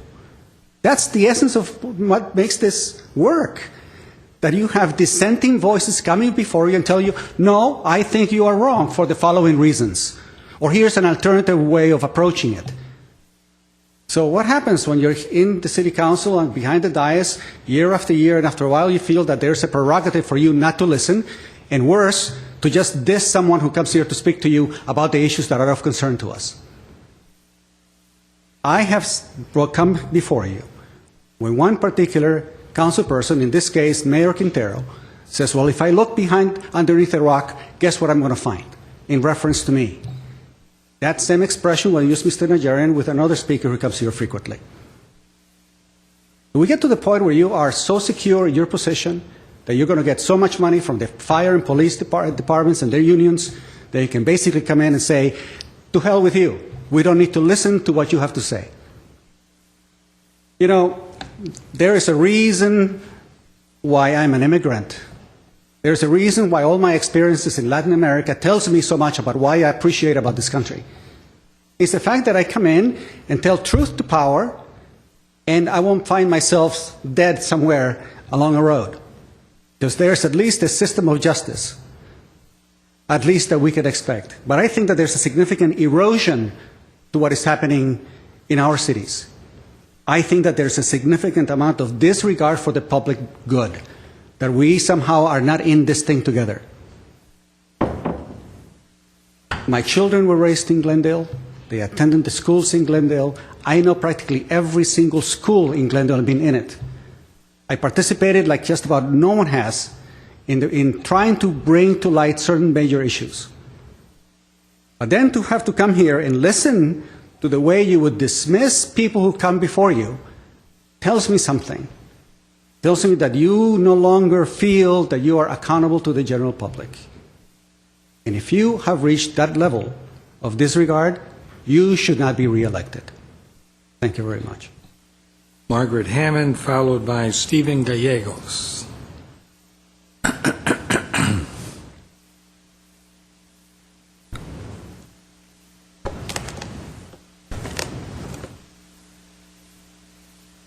just have to get the old knee working. Good evening, Mayor Quintero, members of the council, staff, and audience. My name is Margaret Hammond, and I am a longtime resident of Glendale, and I love Glendale. I, too, attended the event at the Glendale Historical Society, and again, it was like all my family were there. It was just wonderful. I did have one member, a niece who's from New York, who has moved here to the border between Glendale and Burbank. She lives up in North Glendale. But it's great. It's just a wonderful feeling to be and see people that you like to be with and you enjoy. And sometimes you have a few words with them, but it's good fun. Again, I'm back to my free bulky item pickup. I never complain about that. I think it's a wonderful thing. I don't think it ever should be charged for, because then you will have tons of junk everywhere. The number being 818-548-3916. And it really is a terrific service. I think it has made our city quality of life. It really has improved it. I am also still and will continue to support mandatory ID for voting, whether it's a driver's license or a legal state ID. Pennsylvania has just adopted that program. And something I am going to, and have come many times to talk about, is the red light camera system. I remember I objected to it because I had gone and done investigating and reading up on it, and it was a big fiasco. I haven't heard anything more about it. I would like to know how much the city has benefited from it, whether it cut accidents, increased accidents, financially, what did it do for us? And I understand we're still paying for it because I guess we had a 3-year contract. But I'm saying that was a thing that was rushed into, and I don't think it should have been. I think it was a waste of money, particularly when you're going to charge kids to go to our skateboard. I find that very insulting, because I think that's a great place for the kids to be able to go there. I was one that stood here and talked for it, brought my grandson, as a matter of fact, to speak about having that skateboard. So I just think it's a wonderful thing for the young people to have. But anyway, that's my feeling on it, and I do think that our city, our quality of life, and some of the citizens that are here are wonderful. 100-year-old ladies that come out to events and feel proud to live in Glendale. And one of them, Doris McKentley, whose family owned the Casa Verdugo, Catalina, I guess it is, and then it was turned over to purchased by the city. I mean, she comes to our event, acts as a docent up at the doctor's house.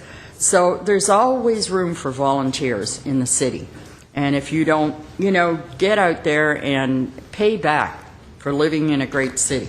You need to pay back. I'm an immigrant too, and I feel that it's a wonderful thing that when you succeed here, you owe in some way just to give back to the community. And sure, some people don't agree with you and are grumpy or whatever, but then others are very compatible and smiling and friendly. So just remember, we're lucky to be here. Thank you.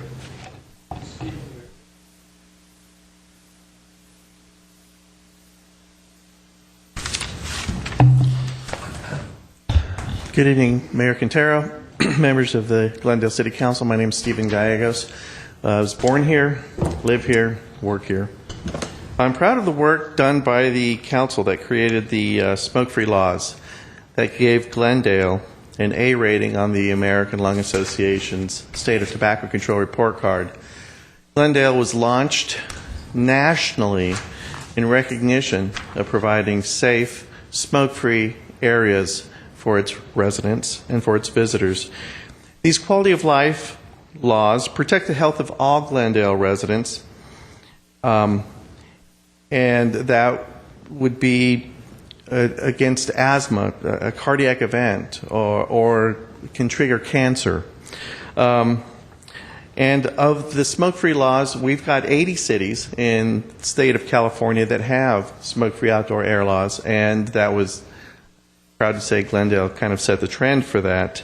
And not one city has ever rescinded or loosened any of its smoke-free policies. I wasn't surprised that the current laws were asked to be reviewed. I am surprised that this was placed on the agenda even though the council wasn't ready to move on staff recommendations, or maybe you didn't like them. I am not surprised to see that hookah was on the agenda. I am surprised to know that half a dozen applications have been submitted to the city to open these smoking dens, also known as hookah lounges, in Glendale. There are many dangers in hookah lounge. In hookah smoking. I just returned from the National Conference on Tobacco or Health, and I have the latest edition of the Surgeon General's report that talks about the dangers of smoking. This goes back over 60 years. Science, academic research. They depend on all of the work being done by doctors and people in scientific studies to come up with the information that we need to know as a people and as a country to talk about the dangers of smoking. I just want to refer to some documents in case the general public in Glendale does not know what a hookah is. It's sometimes called a water pipe, used to smoke specially made tobacco that's available in a variety of flavors: apple, mint, cherry, chocolate, coconut, etc., etc. Hookah smoking is typically practiced in groups with the same mouthpiece passed from person to person. Hookahs originally originated in ancient Persia, Turkey, and India, and it's been used extensively for centuries. Hookah smoking is becoming increasingly popular among underage youth and young adults, exposing them to both tobacco use and secondhand smoke. Many of these young people do not think that hookah smoke is as harmful and addictive as cigarette smoke. The science shows hookah smoking for 45 to 60 minutes can be equivalent to smoking 100 or more cigarettes. That's in one sitting. It's a dangerous thing to have. Hookah is increasing in popularity among young people. Here's a study that was done by 6 academics in San Diego. It says right here that amongst adolescents and youth, the current hookah use is 10.3%. And where were they influenced?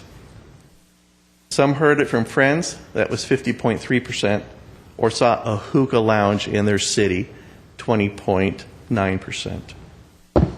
So hookah lounges, when they proliferate in a community, are a reason why some of these kids take up hookah smoking. The World Health Organization has warned against hookah smoking. They say it's the same as cigarettes, even worse. So my question is, are the considerations of opening up hookah lounges or having permits coming to the city for these hookah lounges a new directive coming from City Hall that demands the permit office be lenient and allow any litany of economic development projects or proposals at any cost to fill the city coffers? We must act most decisively to protect our city's hometown feeling and not invite or roll over to new business ventures who seek to open business in Glendale. Thank you.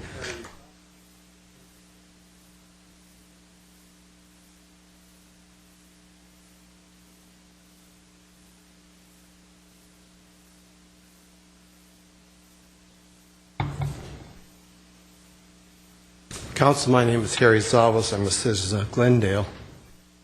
Last week, the only agenda item related to transfers of electrical receipts to the general fund was its legality. Not whether they were a good idea, not what could happen if they were suspended, not if suspended, whether they could be replaced by a vote of the people,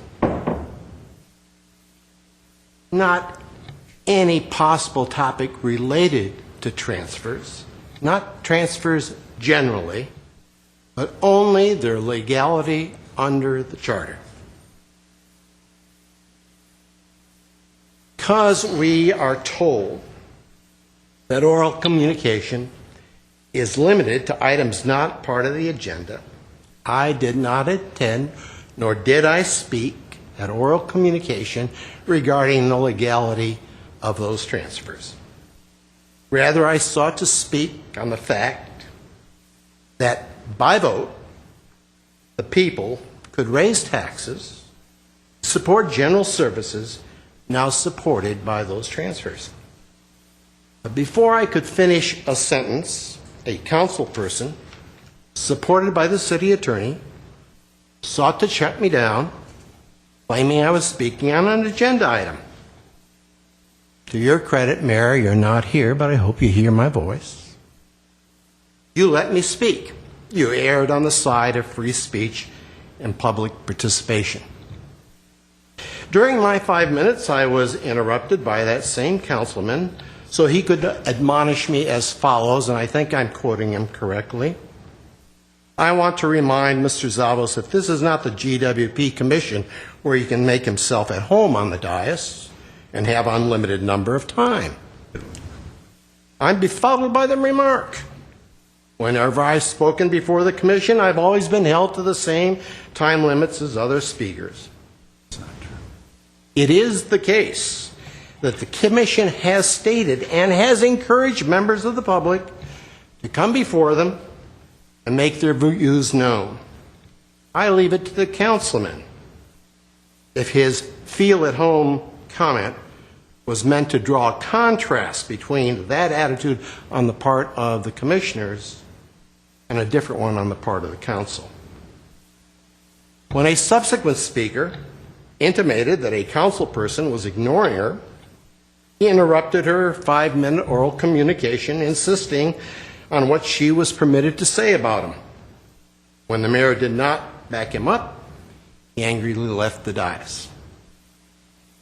All this, I believe, reflects badly on respect for First Amendment values.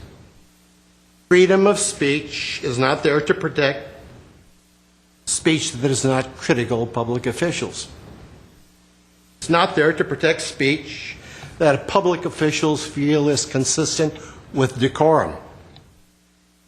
It is not there to protect speech that is popular with public officials. Such speech needs no protection. It is there to protect what public officials might consider offensive. No less a conservative than Justice Scalia defended the right to symbolic speech which he personally considered deeply offensive, because that's what the First Amendment requires.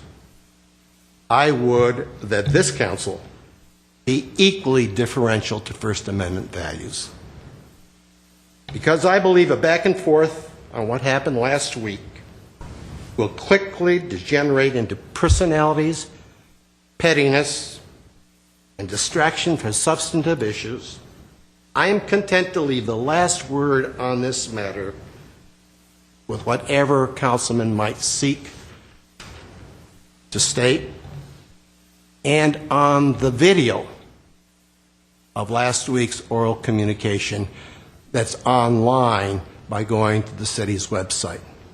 And let me just add, I wish I could have been as eloquent on this topic as Mr. Milano.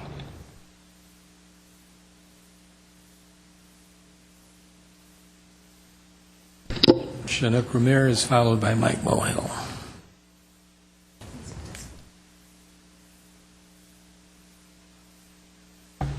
Thank you very much. I would love to read this heart-pounding story that utterly floored me. It reads, my lead flight attendant came to me and said, we have an HR on this flight. HR stands for Human Remains.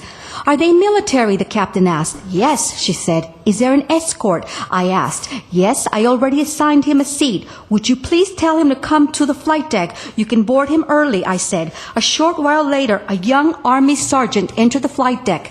He was the image of a perfectly dressed soldier. He introduced himself, and I asked him about his soldier. The escorts of the fallen soldiers talk about them as if they are still alive and still with us. My soldier is on his way back to Virginia, he said. He proceeded to answer my questions, but offered no words on his own.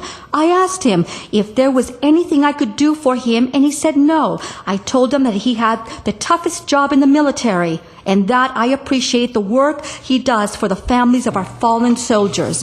The first officer and I got up out of our seats to shake his hand. He left the flight deck to find his seat. We completed our pre-flight checks, pushed back, and performed an uneventful departure. About 30 minutes into our flight, I received a call from the lead flight attendant in the cabin. I just found out the family of the soldier we are carrying is on board, he said. He then proceeded to tell me that the father, mother, wife, and 2-year-old daughter was escorting their son, husband, and father home. The family was upset because they were unable to see the container that the soldier was in before we left. We were on our way to the major hub at which the family was going to wait for the hours for the connecting flight home to Virginia. The father of the soldier told the flight attendant that knowing his son was below him in the cargo compartment and being unable to see him was too much for him and his family to bear. He asked the flight attendant if there was anything that could be done to allow them to see him upon our arrival. The family wanted to be outside by the cargo door to watch the soldier being taken off the airplane. I could hear the desperation in the flight attendant's voice when he asked me if there was anything I could do. I'm on it, I said. I told him I would get back to him. Airborne communication with my company normally occurs in the form of email-like messages. I decided to bypass the system and contact my flight dispatcher directly on a secondary radio. There is a radio operator in the operations control center who connects you to the telephone of the dispatcher. I was in direct contact with the dispatcher. I explained the situation I had on board with the family and what it was the family wanted. He said he understood and that he would get back to me. 2 hours went by and I had not heard from the dispatcher. We were going to get busy soon and I needed to know what to tell the family. I sent a text message asking for an update. I saved the return message from the dispatcher and this following is the text.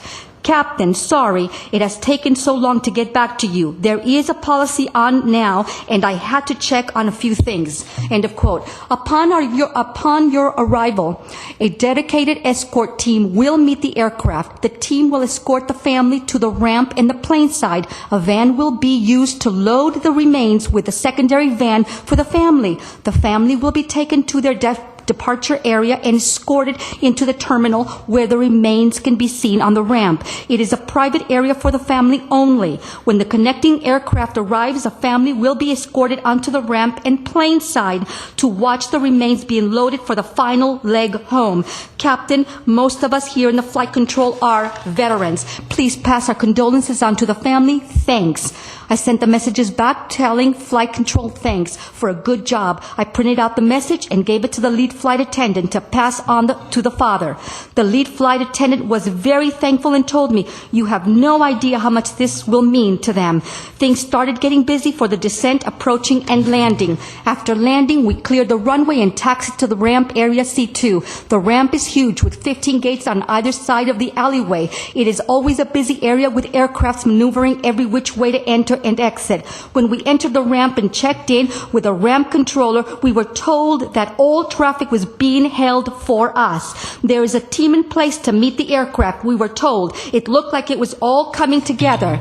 Then I realized that once we turned the seatbelt sign off, everyone would stand up at once and delaying the family from getting off the airplane. As we approached our gate, I asked the co-pilot to tell the ramp controller we were going to stop short of the gate to make the announcement to the passengers. He did that, and the ramp controller said, "Take your time." I stopped the aircraft and set the parking brake. I pushed the public address button and said, "Ladies and gentlemen, this is your captain speaking." May I finish? No, sorry. Oh, well, sorry. We're Next getting week. to the good part. Yeah, Next man, come week. on. Next week. No, thank you. Somebody left something here. Mike Mohill, followed by Aram Kazazian.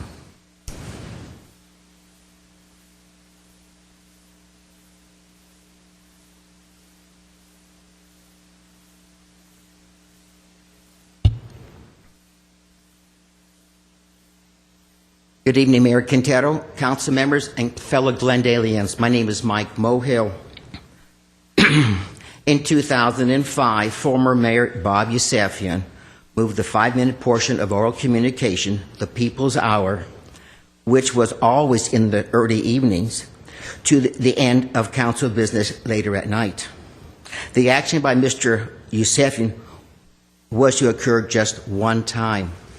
Mayor Yusefian and the city were sued by a few members of the public because they thought their constitutional rights of free speech were being infringed upon. Our current mayor, Frank Quintero, concurred at the time with those council critics who believed that Mayor Yusefian had overstepped his bounds. The city ordinance provides that the proceeding officer, the mayor, can change the order of the agenda items from time to time, but not always. This practice was changed in 2008 when Mayor John Raymond chose to shift the practice and move the People's Hour always after the end of the city business. Council members Nigerian, Quintero, and Weaver did not object. Only a few council critics did object, but were quickly rebuffed. Since 2008, the People's Hour has been hijacked by every new mayor to the end of council business, sometimes late into the night when the viewing audience has turned off their TVs and council critics' influence could be lessened or silenced. Now, people act surprised when Mr. Weaver or other council members during the current 5-minute portion of oral communication appear tired, bored, uninterested, often short-tempered, and cannot wait to follow Mr. Weaver's lead out the side door. If our city council members believe Mr. Weaver's embarrassing behavior reflects on them, then council members should censor him. Short of censoring his behavior, he will not change. Will Mayor Quintero move above the fray and act like the people's mayor in restoring his legacy by moving oral communication to the beginning of council meetings and censoring Councilman Weaver? Mayor Quintero's actions, not words, will go a long way in rebuffing and fending off his council critics. Thank you. My name is Mike Mohill. Aram Kazazian.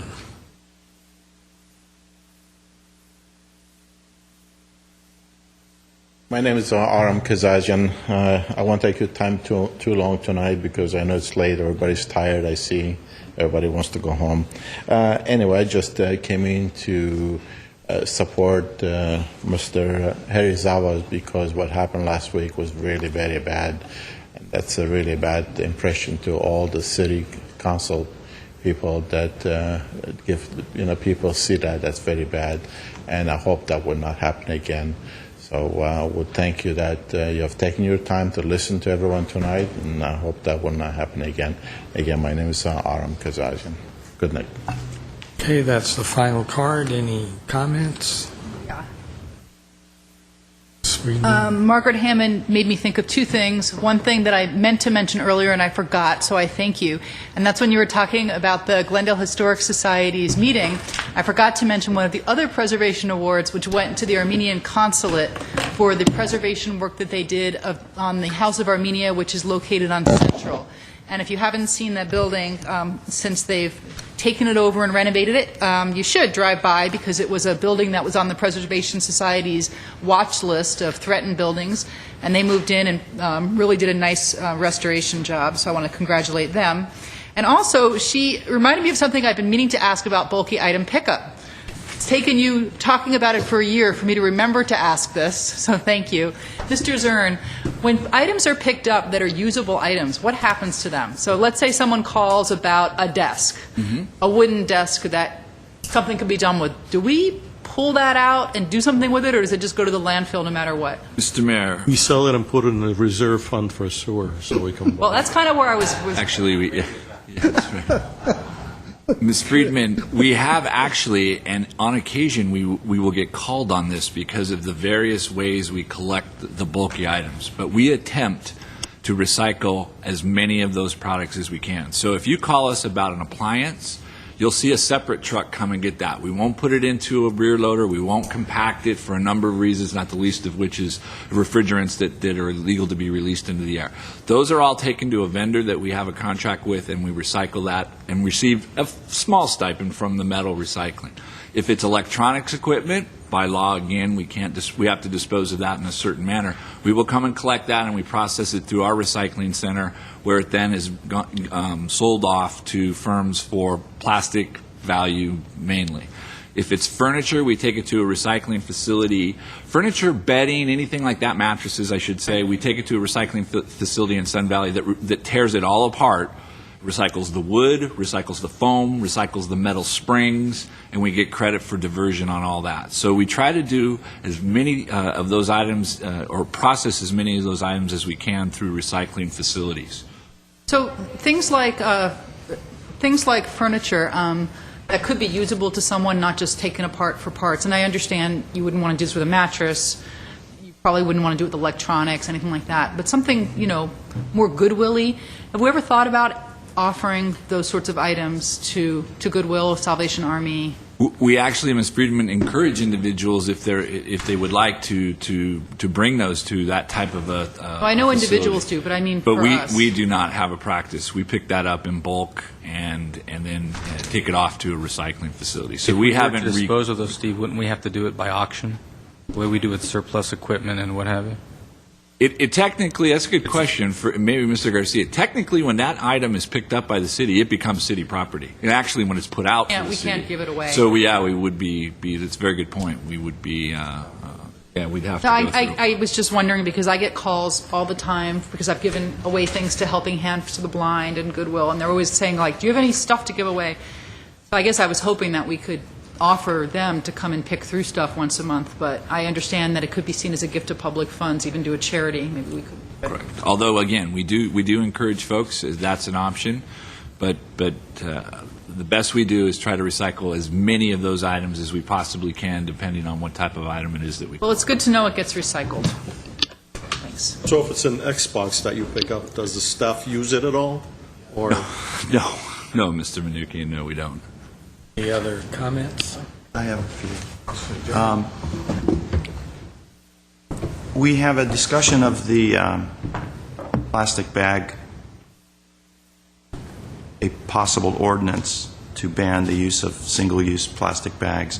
The gentleman, Mr. Rondo, brought up a very good point. I would like in our report, at the time of consideration of that ordinance or any direction, that we have a full analysis of the biodegradable bag alternatives. Was that issue ever brought up during this stuff? Did we know about it when we were voting? It was actually, we briefly in our, it's been a long time, we talked about I don't biodegradable remember. bags and the availability of those. Right. And I agree with Mr. Hitchens. what science actually says, but let's see I what will he's be talking sure about. that's included again. No, So please no include prices if we can, because pricing is important, and as well as the claims that he made on their length of time in which they biodegrade. I'd like that information when we consider the... We will do that. The next thing I'd like to address is Mr. Zavos. I mean, it's a sad day in the city when he emulates Mr. Milano, especially when Mr. Milano blames us for being overtly critical of speakers. If anyone has seen Mr. Milano's writings, I mean, he criticizes and attacks medical conditions, my medical condition primarily, my personal life, my children, the way I dress. So for him to get up here and say, oh, a councilman was just too rude in attempting to keep a speaker on course, very hypocritical. So that is a sad day. And it's also a sad day when I have to remind Mr. Zavos, who is a professor of law, about the First Amendment. That doesn't give you unfettered right to speak whenever you want to. We can place reasonable time, place, and manner restrictions. Now, the time in which to exercise your First Amendment right to discuss about the transfers was when the item came up, and we gave you full opportunity. The manner, we can place restrictions on manner. When you started shouting at us and yelling and arguing with the mayor, who is the chair of the meeting, that's your time to be quiet and be silent. Is this the sort of lesson you teach your law students? That when the individual running the meeting, chairing the meeting, is trying to get a point out, that you shout them down? That's not what we should be doing, Mr. Zabo. So to say that your First Amendment rights are being infringed upon, that's really not true. We also have some rules, and the rule that we live under here is the Brown Act. And the Brown Act is state law, and it's constitutional, and we can limit the speakers. So please, don't get up here and say we shut you down, your First Amendment rights are taken away, because that's not the case. And in fact, if you had a disagreement with the mayor, who's the ultimate authority in chairing the meeting, on whether your remarks were appropriate during the oral communications part, well, when he makes a decision, you have to live with that decision. You can't just shout him down, which is what you were doing. Please watch the video, folks, the same video that Mr. Zavos is accusing us of being heavy-handed in.